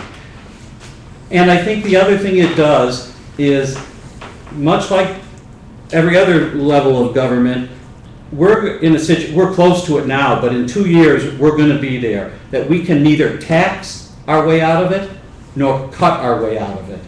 And until we start thinking outside the box and forcing that kind of shift of paradigm, we're going to be stuck in a situation that is going to be an imminent collapse in the year 15-16. We're going to lose another $1 million of revenue right off the rip, and that takes into account no increases in any of those 6 categories that we looked at last board meeting. So if we're already cut staff, cut whatever extracurriculars, and we're now saying to the board or to the administrators, you're going to need to really start looking at staff to get $300,000 more dollars. What are we going to do in 2 years when we have to come back and say, well, we've cut all those little things, and now we're still trying to, as John said, take the same approach and think we're going to get a different result. So I'm hoping that by having a group meeting and asking for your whole list of ideas, that we can start to generate that conversation, and we can answer to at least I am feeling more comfortable we can answer to the public. And to some extent on that, if we set a path of where we want to be 2 years, 3 years, 4 years, and beyond out, for example, if we were to, like French, is it something, and I don't mean anything to imply this, but for example, can we afford, either with the population or the funding, to have 2 different foreign languages? Do we look into the future saying, okay, we're going to fund this for 5 years? And if so, how are we going to do that? We don't want to get by with just this year. It's not going to get any better anytime soon. We have to start looking forward with that beyond television, that it's not going to get better, it's going to get worse, and what can we do to direct it? All right, so if I understand where both of you are coming from, what you're looking for is an interactive discussion with the administrators. Yeah. So that they can at least have an idea of what perhaps we as a board thinks or what the community feels. Because I'm a little concerned on this, that we're taking their prerogative. I'm not This to me is interested. coming a little close to micromanaging. I'm not interested in micromanaging at all, Okay. but the ultimate responsibility is for the board to present a budget.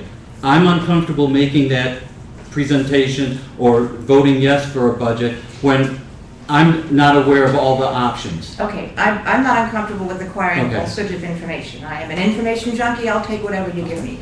But when you start getting close to me, asking me to make a decision that they should be doing, then I do have a problem with that.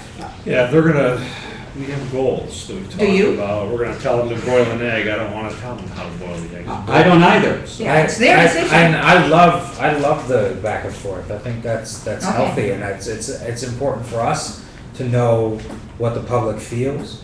And if you represent certain, contingencies, if you have certain ideas of where you want us to look, that's helpful to know. Because and I can assure you, these meetings are not easy. When we sit down and we talk about everything. Everything goes on the table, and then we go, okay, we can't do this, we can't do this. How could we do this different? Things go back on the table.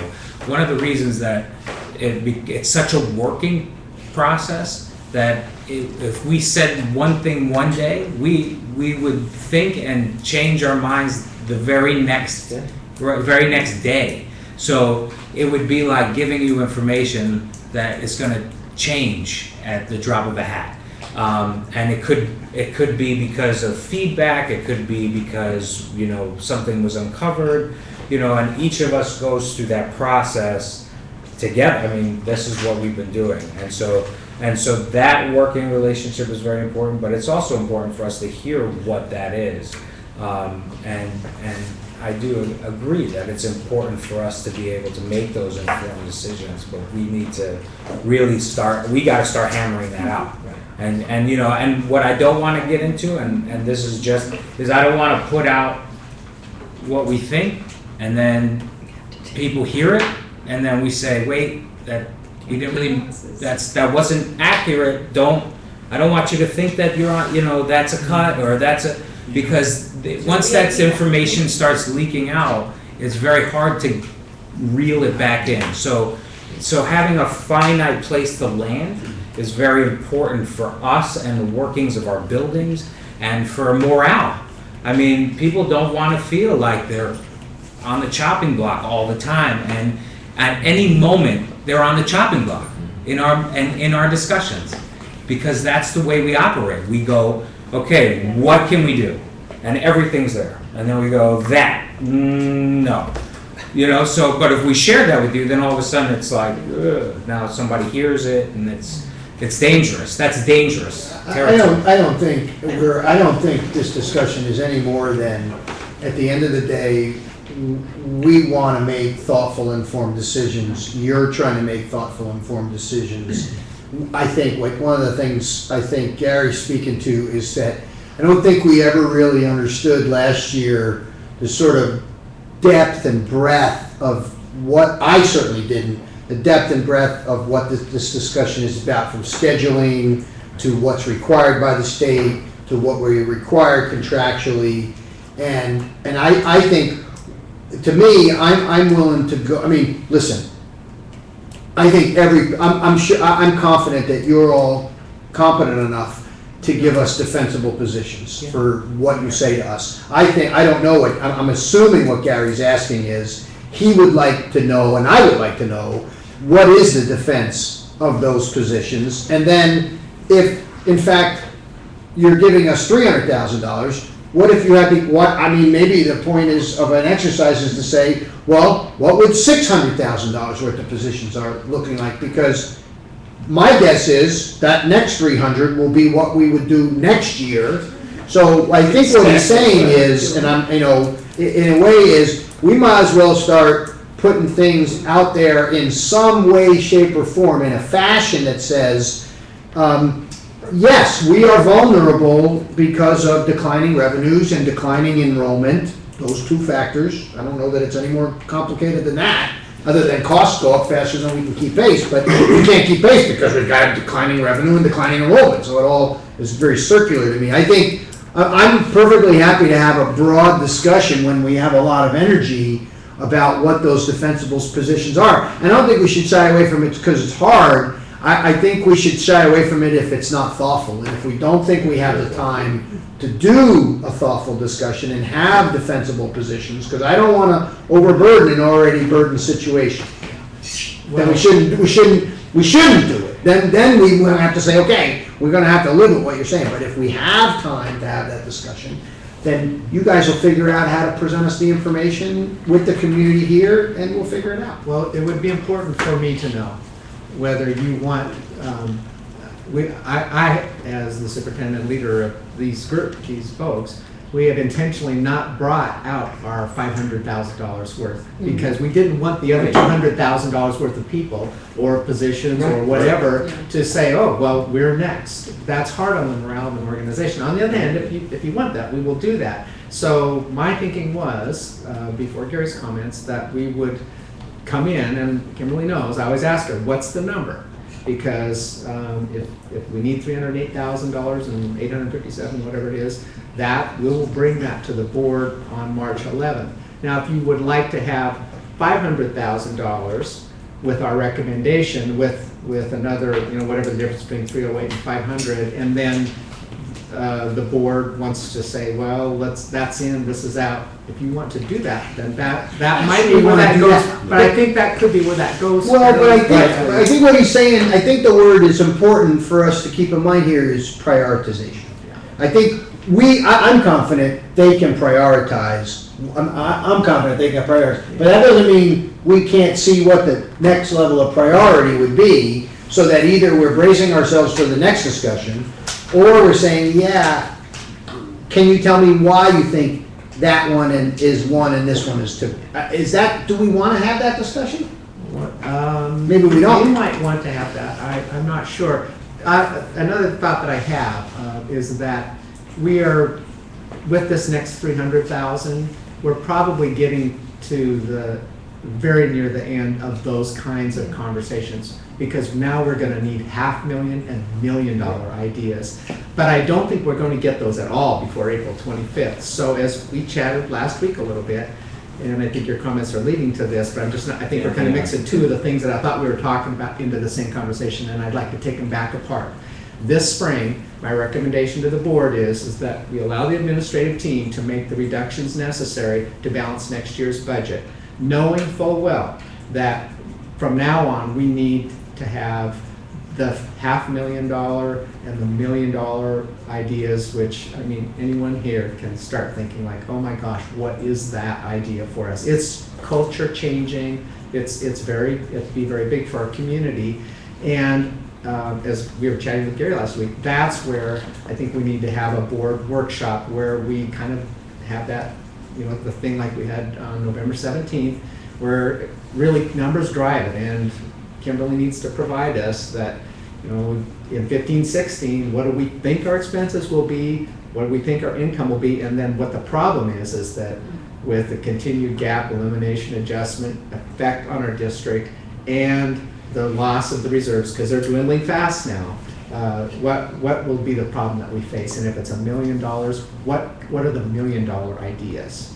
Is it one that comes to mind easy is like, what if we staggered schedule so that we only ran half as many buses and made 2 bus runs? What is that like? Do we save $500,000 by cutting our fleet in half and our drivers in half, but paying them, for 2 runs? Those are the kinds of ideas, and related to that is we may need to get some help in some of these areas, because really we don't have the administrative staff to do some of the exploration necessary to come to the board and say, look, I'm going to tell you, you could save, well, even $250,000 idea is important now, but I think we're going to run out, I think, after this next round of this teacher, that teacher, this aide. We're going to run out because we're going to get into those right ways now, I think, with the discussion over the next week. While I can respect and appreciate, and I understand both points of view, but if we're looking at these big dollar cuts in a year from now, 2 years from now, into some defense of Gary and even myself and then a few other people, is if we know we're going to be $1 million, there's a high probability $1 million short next year. What can we do today that if we're going to offer woodworking 101 and we can't support woodworking 2 next year, then we shouldn't start it. We should start looking toward that phase out or not bringing the program, obviously. But it's beneficial all the way around. I can certainly understand your points as well as. Well, I agree with you, Mike. I do.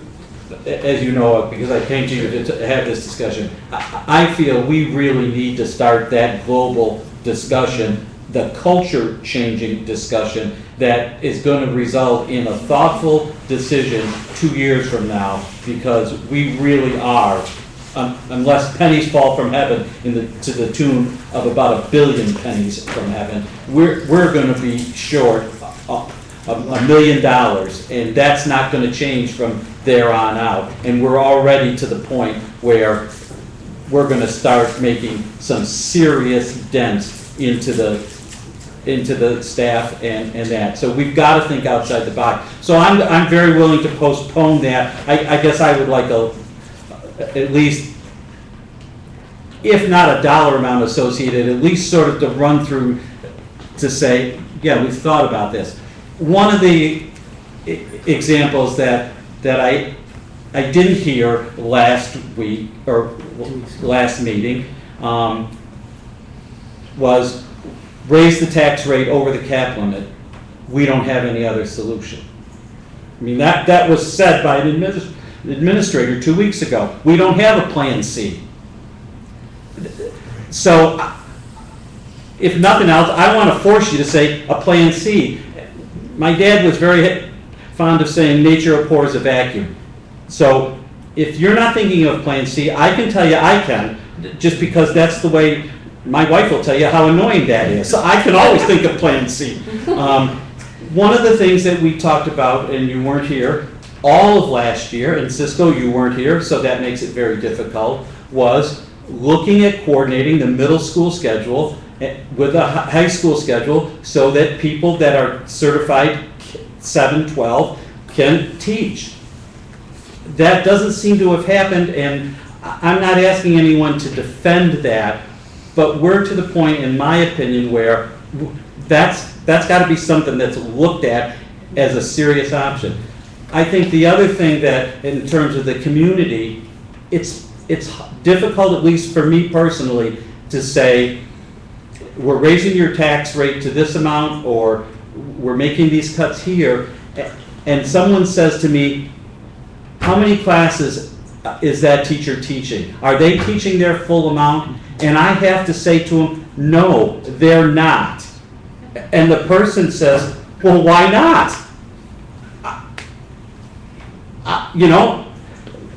I don't have what I feel is an adequate answer, and I'm coming to the conclusion, and John can attest, and probably Douglas, I haven't exactly been the fiscal conservative on this board ever. So I'm coming to the conclusion that that has to be one of the givens. Teachers need to teach what contractually they've agreed to. If that means we have to give up other things so that that's done, I think we're to that point. John's point's well taken. I've done this for 32 years, so I know all the little tricks of the trade. Yes, 60 kids, that could be 4 sections. Hell, I could make that 5 sections and give a justification for it. That would sound great, but the reality is the finances don't allow us to do that. It should be 3 sections. So I think there's got to be some consideration to saying, teachers will protect you. We won't give you classes of more than X number, whatever it is. But the other side of that coin is, you can't expect to have classes of 12 kids. We can't afford that anymore. So figure out some other creative way. If that's important for you to offer course XYZ and you only have 12 kids that are taking it, then let's collectively figure out a better way to provide that. We're going to have to do it in 2 years or 3 years, and technology is going to force us to do it, probably as soon or sooner than that. Really, so let's start doing it. What you're saying is putting an exclamation point on the discussion that the administrators already know about. Okay. Jeannie and Cisco are nodding their head, and John King, if he were here, would be nodding his head also, as we know that that's where we're headed with our conversation. So when we come back and you ask about class size, then we'll be able to defend that, and the first thing that'll come up is advanced placement. I understand that. You know that. So that will come right up, and And so it'll be the discussion all the boards are having, and all, because this is it right now. I don't mean to dominate the conversation, even though I'm going to continue. So I see the irony in that. So just as a quick thought on advanced placement, we've heard repeatedly what a great idea Play-Doh is and how successful that has been. And I noticed when Sarah did her presentation last week that Khan Academy was one of the things that we use or is to bring them up to speed. If we can ask our most struggling, probably disengaged students to use that kind of a method and have them be successful, is it not possible that we can ask our brightest, most supported kids, the most engaged, to do the same thing? It seems to me that that ought to be fairly easy to say, yeah, if we thought about this a little differently, we could. Yeah, the only thing I'd like to mention before we leave that hanging in Right, the air, yeah. is that those students who are working on Play-Doh, the struggling ones, there's a teacher right around them. And I've done a little bit of research in no matter what it is, online learning, you need an adult there to support. Right. And is that a teacher or a teacher's aide or what? I don't and know. that's something we'll have to explore. But could we have one social studies teacher or one math teacher in a lab where kids were taking, matrix algebra and AP calculus and, AP European history and AP American history and I don't know. I just want us to start thinking outside the box because we have just to. today signed up for the COSER that the BOCES is doing around online learning. So we're taking the steps necessary to do that if that's where we go. Well, one of the other ideas, and I'll say this to Douglas since you are our representative, BOCES, in my opinion, would do themselves a great favor if they became the regional high school for AP courses, just like they are the regional high school for career and technology. We have 3 kids that want to take AP US history. If we have 3, every other district has 3. What a transformation it would make for BOCES' image if we were sending our best and very brightest kids to an AP class for the morning where they could take AP calculus, AP biology, AP whatever, and come back and take the rest of the courses here, just like they do in career and tech. But I haven't heard one mention of that from Well, BOCES. they're looking at it. They're looking at it very seriously. All of the BOCES across the state are looking at it, at becoming the core, the center for AP, Great. for distance learning. It's going to take some changes, and of course, you need to understand that we're in the middle of a transition. So we're in an odd spot. Right. But the house is burning. we're- And to say that, we've changed fire chiefs, I'm not sure it's Yeah. going to make it anymore. No, I agree with you there, but the fact of the matter is those discussions are being had. Okay, great. That's But it happens in so many different classes. We had this discussion at a dinner party recently about the fact that we have all these AP classes. Let's just take a U.S. government class, for example. Why do we have to have one for AP class and then one for a non-AP class? Why can't we just say, you know what, we're going to teach U.S. government. Some people are going to get C's. Some people are going to get A's. It's going to be difficult information. And you might get an A and you might get a C. Why do we have to have 2 classes so everybody can get an A? That drives me crazy. Well, there are flip sides to that. I mean, there's the sort of elitist. You can't be in an AP class and tell But that me doesn't mean have anything. you. The title Of AP course it doesn't mean doesn't, but it's anything. there. But we And- keep making this problem. We exacerbate it. Well, we've gone the route of allowing, in many cases, anyone into an AP class. Listen, you can call it what you want. It doesn't necessarily make it special just because you say it's special. But and Well, if you want everyone's going to college. Let's try to We stay can on have task. this I think from what you've said, the direction I'm getting is you'd like better explanation about the choices or the options that we'll present to the board. We're still going to come up with $308,000 by March 11th.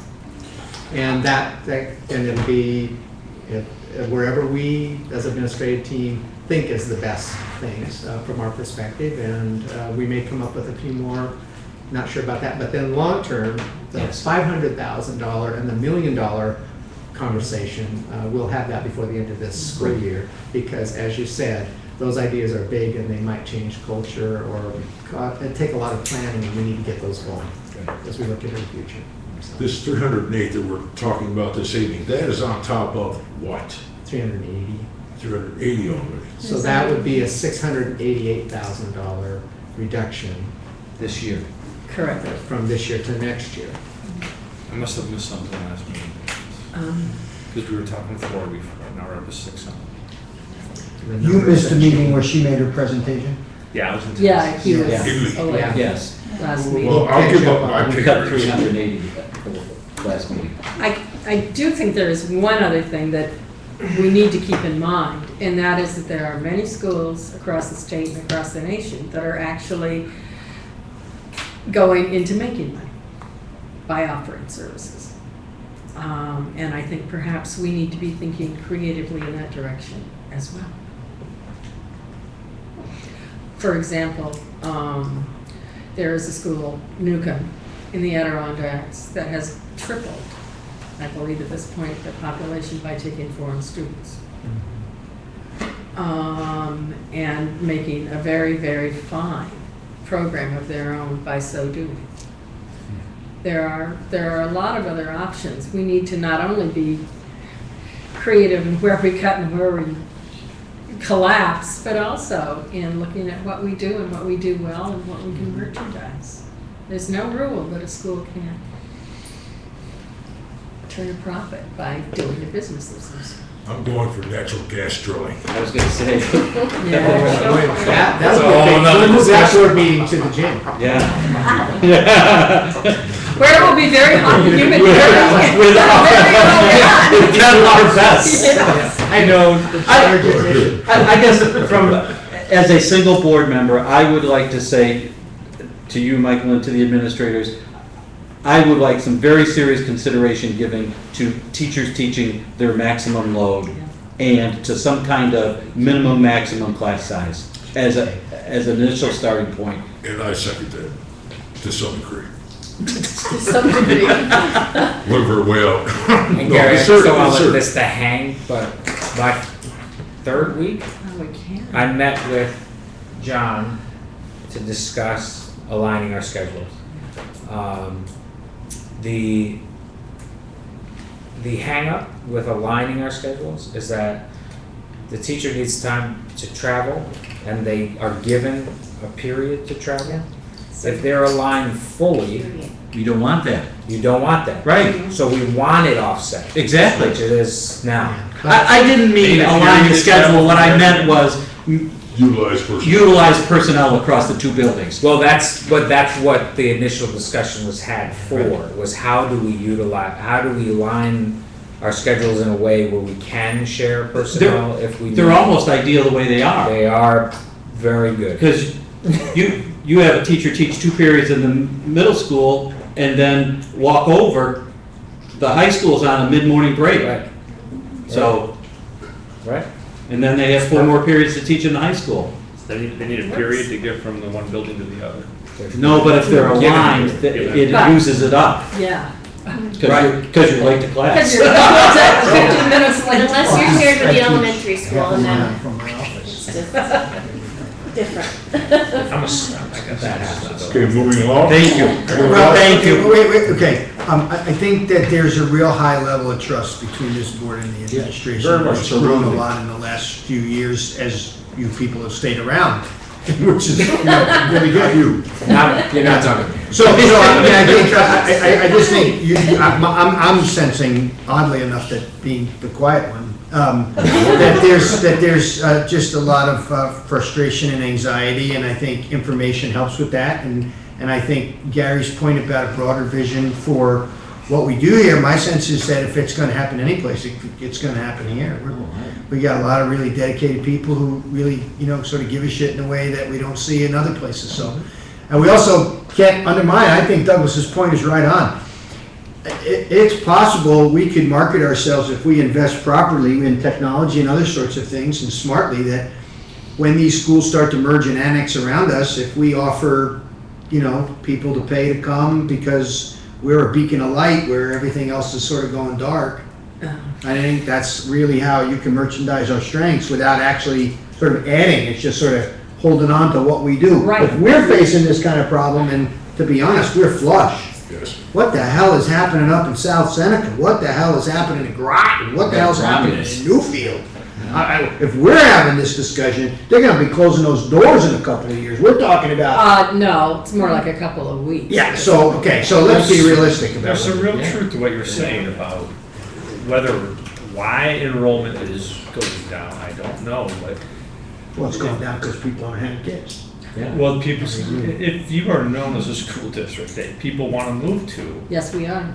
And are we still? Oh, yes, we are. We are, but nobody's upstate. I mean, the fact is, this is not plague in Trumansburg. This is everywhere north of the Tappan Zee Bridge. But in Tompkins Everything north of County, the Tappan Zee Bridge. is our population going down? Yes. Yes. It is? Yeah. Oh, gosh, yeah. I didn't know. Yeah, every school district. Well, listen, I was born in 1962. It was the Except for official last year of the every baby school boom. district. We had this enormous population growth for a 30-year period of time. Yeah. And we're done now. My kids, I was 62, my kids got just a few more years, and that slug is following those kids. Once they're done, we're gonna stabilize. We're probably gonna be at that number for a really long time. Right. It may not go down anymore. It may stabilize at between 65 and 85 per class. That you just read. We stabilized this year. Yeah. We've even gone up about 10. So what I'm saying is, we're gonna have a few more years of right sizing, and then they're either gonna give us the money to do what is a reasonable amount of public education, or the state's gonna get their ass sued in court. That's it. They gotta give us the money to Well, do they it. did. They They just didn't won the pay. New York lawsuit, so. Yes, they didn't pay. Anyway, so now Now we're to the big discussion. So, you know, when you have these fee rating discussions, I want to come back. So 308,857 is the target number, however we look at that. Teachers teaching their maximum load, class size, looking Yes. at that, and more information.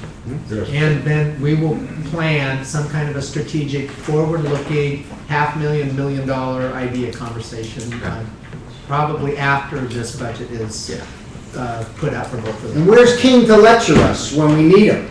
Oh, he'll He come had back. plenty of time to lecture, he'll lecture us. I would be curious, Mike, if you It- talk to John, because the AP thing really doesn't come in necessarily at your level so much, but at the high school level, what they think, what classes could be combined if we had to eliminate some of that stuff.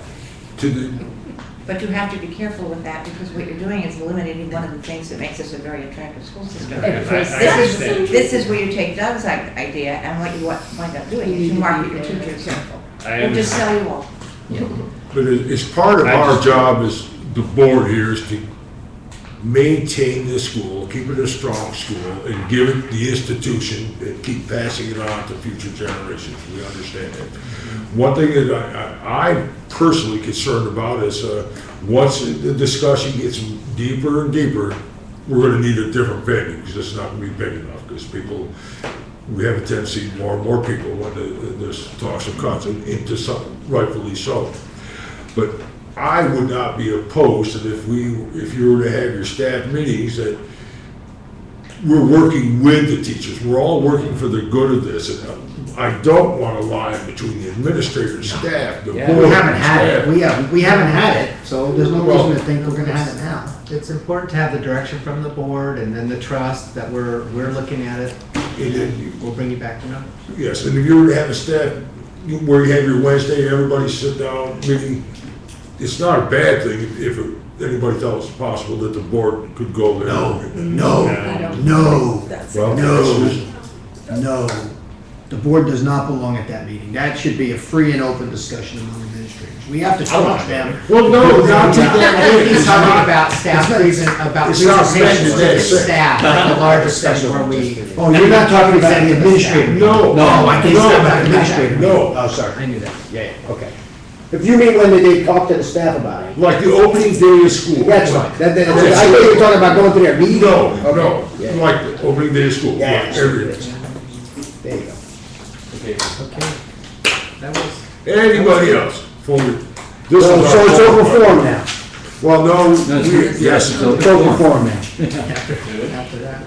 Okay, moving on to open forum, we would like to give the residents an opportunity to ask questions about this agenda or any about operations within the school district. Personnel matters will not be addressed in public session. Comments may be recorded and responded to by the Board of Education or superintendent at a later date. We ask you to keep your comments to 2 minutes or less. Do we have any volunteers? Sure. Might as well. Good evening, my name is Bill Connor. I'm a resident of 40 South Street in Trumansburg. I have a daughter in high school. Great discussion tonight, by the way. I appreciate it. I sent an email to the board members late this afternoon and evening, so I just wanted to introduce myself because some of you know me and some of you don't. I wasn't looking to discuss that information this evening. I wanted to give you the chance to look at that and then maybe we could talk at another time. But Well, if I could cut you off, Mr. Bill. Sure. I received your letter earlier today, and I read it, and I don't know if everyone had the privilege Is of this the reading. letter you're talking about? Yes, yes. Oh, okay. It's not signed, so I, What? Well, it's. Oh, that one isn't, but the one he sent, did you download that yourself? no. No. So I don't know what he's Mine talking was- about. I have to okay. plead total I'm ignorance here. Sorry. Well, I don't know if this is the proper time to have this discussion. I guess I that's agree, that's what's why- concerning me. Yep, and that's why I didn't want to bring it up. I just wanted to introduce myself to let people know who I was. Okay. And I didn't plan to talk about something else this evening, but listening to your conversations, maybe I can offer one suggestion about saving maybe your $100,000 if you want to indulge me for a moment. or two. Absolutely. Okay. Come every meeting if you're going to have that idea. 10 times, we're all done. I didn't plan on it, and as you know, I'm not involved with your project intimately. But I'll just give you an example of a similar situation that I just went through last summer. And maybe it'll work here, maybe it won't. But I figured I might as well offer it because time is of the essence with my suggestion. School District Thousand Island Schools had a very similar situation. Last year, the vote, I'm going by memory because I wasn't planning to talk about this, but I think their vote passed in December. They had 2 elementary school buildings where the roofing was in very poor shape. They did not have hail damage, but their roofs needed to be replaced. Their initial thoughts were, we'll limp through the first summer and we'll renovate it similar to the schedule you have here, just a year later. The suggestion was, and they went along with it, was to, okay, you're right, you need an SCD project number, but let's bid the work separately. Let's change the course of our design team and have them focus just on the roofing. Get that into SCD. If you're familiar with SCD approvals, architectural reviews go a lot faster than mechanical reviews. So there's a good chance if he said, and I wish Beardsley was still here, because they could have input a little more, but they might be able to switch their horses a little bit and say, let's focus, just get that roofing done, let's get it into SCD. And I say time is of the essence because if you think about the calendar, this is end of February. Let's say you give them a month to design, which is rough for them. I mean, it's not easy to do. So that's end of March, figure end of April, end of May. Maybe you'll get SCD approval in early June. You go out to bids. You get it awarded in early July, and you have a chance of getting the roofing done this summer. Or some of it. Maybe you can't get it all done, but maybe it cuts that $100,000 down to $30,000. Possible. We did do it last year at Thousand Islands. We got a SCD approval in late May, went out to bid, awarded, got both roofs done before school started. And then in the fall, we did some canopy work, and the work is done. This summer, we're back. We're doing just the bids last week to do the rest of the work. So it worked. I know it worked there. This is something to consider. So you're talking about from the capital project that we're about to spend money for new roofs anyway. Right. Pull it out. So you're still Make part of it the capital happen, project. expedite it Yeah. really quick. Right, you're expediting the work. You're kind of jockeying the way you're designing construction curves.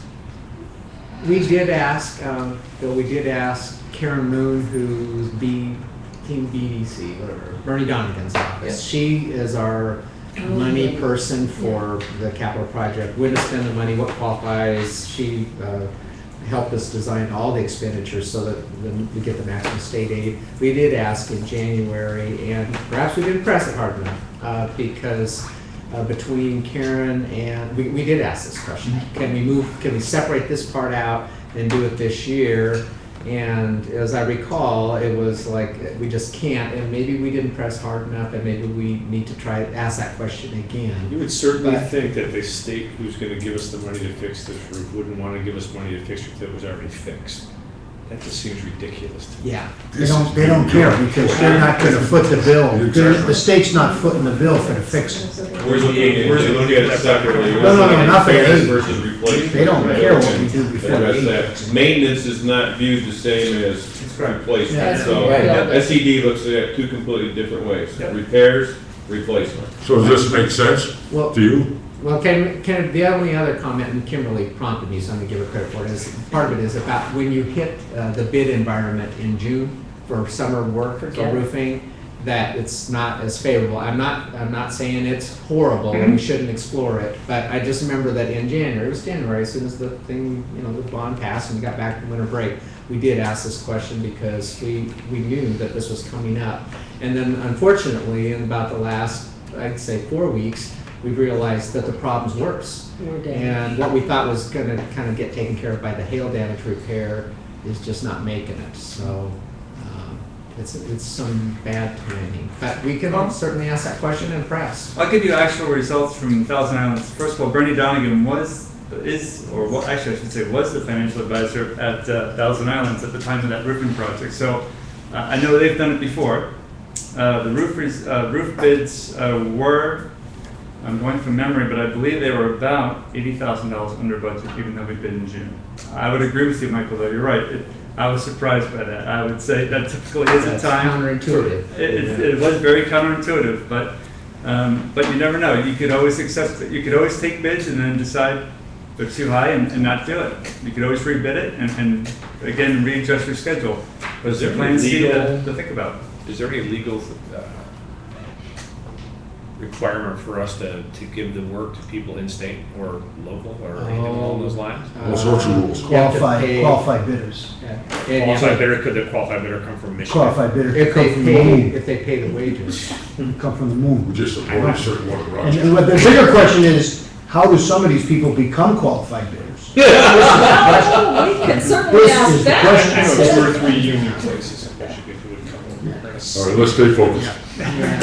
So, That's a good suggestion. but anyway, We just can something to think explore. about, and I'm happy to, if you want to know more about what happened in Thousand Islands, it's not the only place. I did it in another district as well. I'm happy to share all those results with the board, because I too would like to save us money. So thanks. I appreciate Thank you. it. Thank you. New business, looking for a motion for A, approval of TST BOCES board candidate. Douglas. Second. Any discussion? All in favor? Aye. Opposed? New business, cooperative bidding for bread. Bread. Lots of bread. So moved. Second. Any discussion? All in favor? Aye. Opposed? New business C, adoption of the Talcott Seneca Schuyler County income scale reduction in taxable value. So moved. Second. Discussion?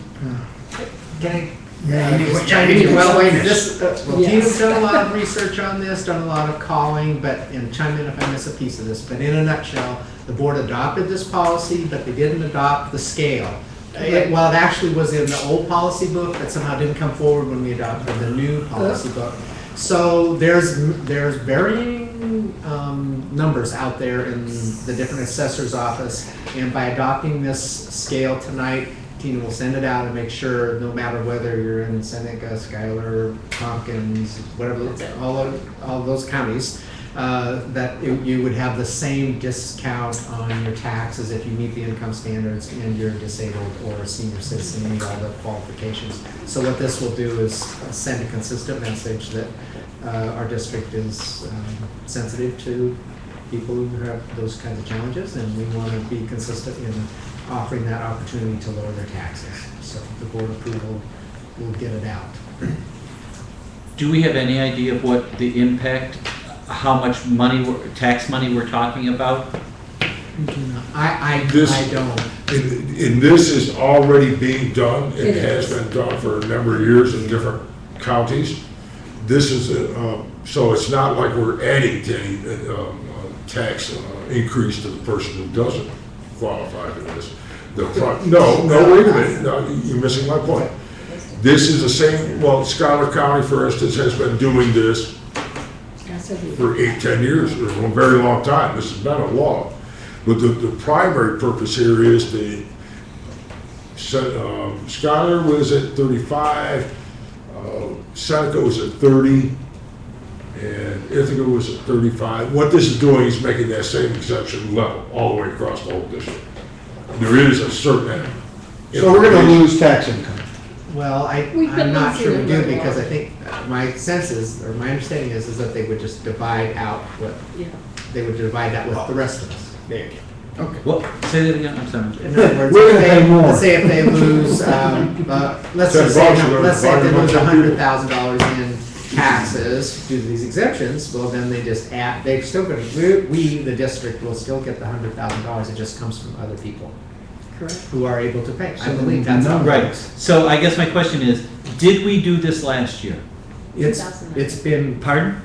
2009. Okay, so then at some point, the $100,000 that we're losing means that it's now going to be picked up by the rest of the residents in our school I think district. it already has been being This picked hasn't up. changed since This isn't 2009. This is new. exactly what But it was it- in 2009.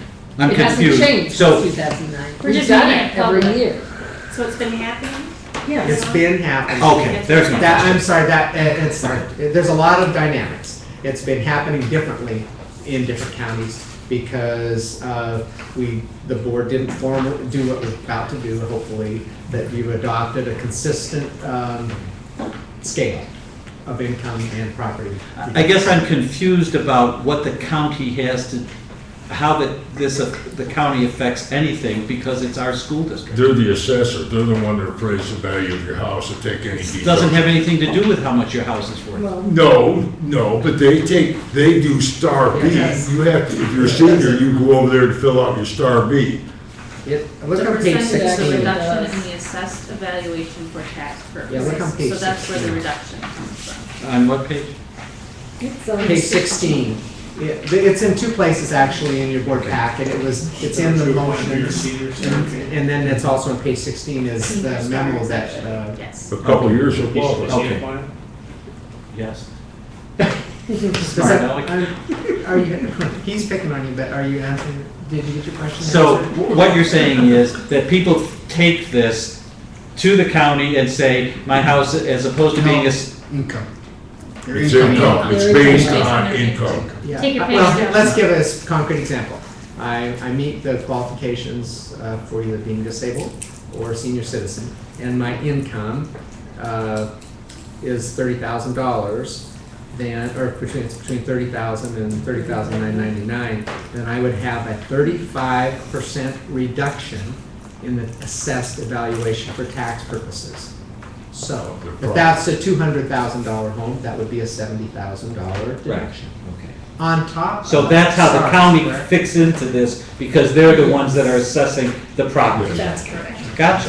In this, Because they actually have nothing to do with us collecting taxes, or school taxes. That's why I was confused. That's. I didn't have the other piece of information. All I have in front of me is the income part, and that's why I didn't understand. in Oh. this, Gotcha. this is calculated after Star A, Star B, so all the other state required deductions, and so actually the savings is less than one would imagine.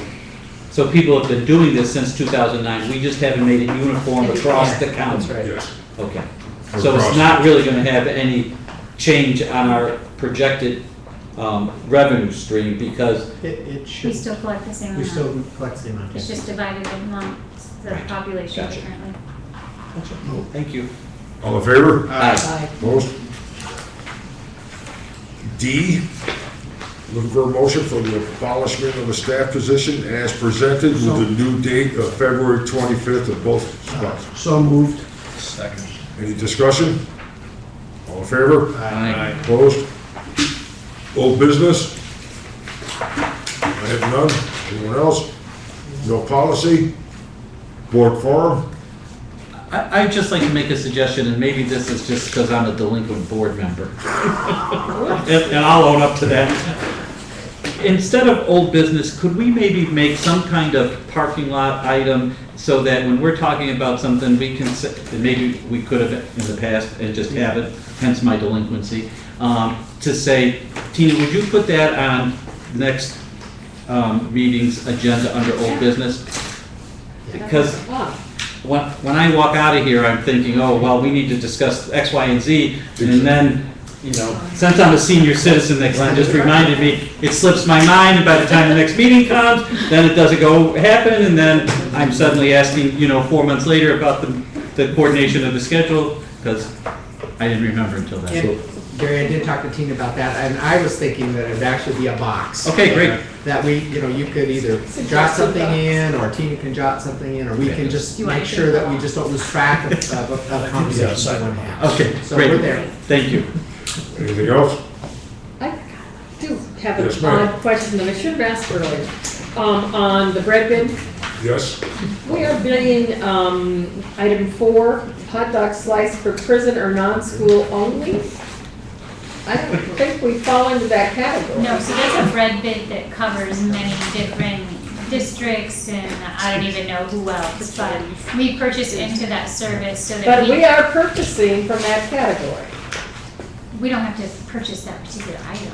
But it's listed as on our What is it? bid. Hot dog? Prison hot What are you dogs. looking at? Frozen, hot dog, frozen hot Well, dog. there's nothing but the. Page 20, Page Prison area. hot dogs, Page not 20. regular hot dogs.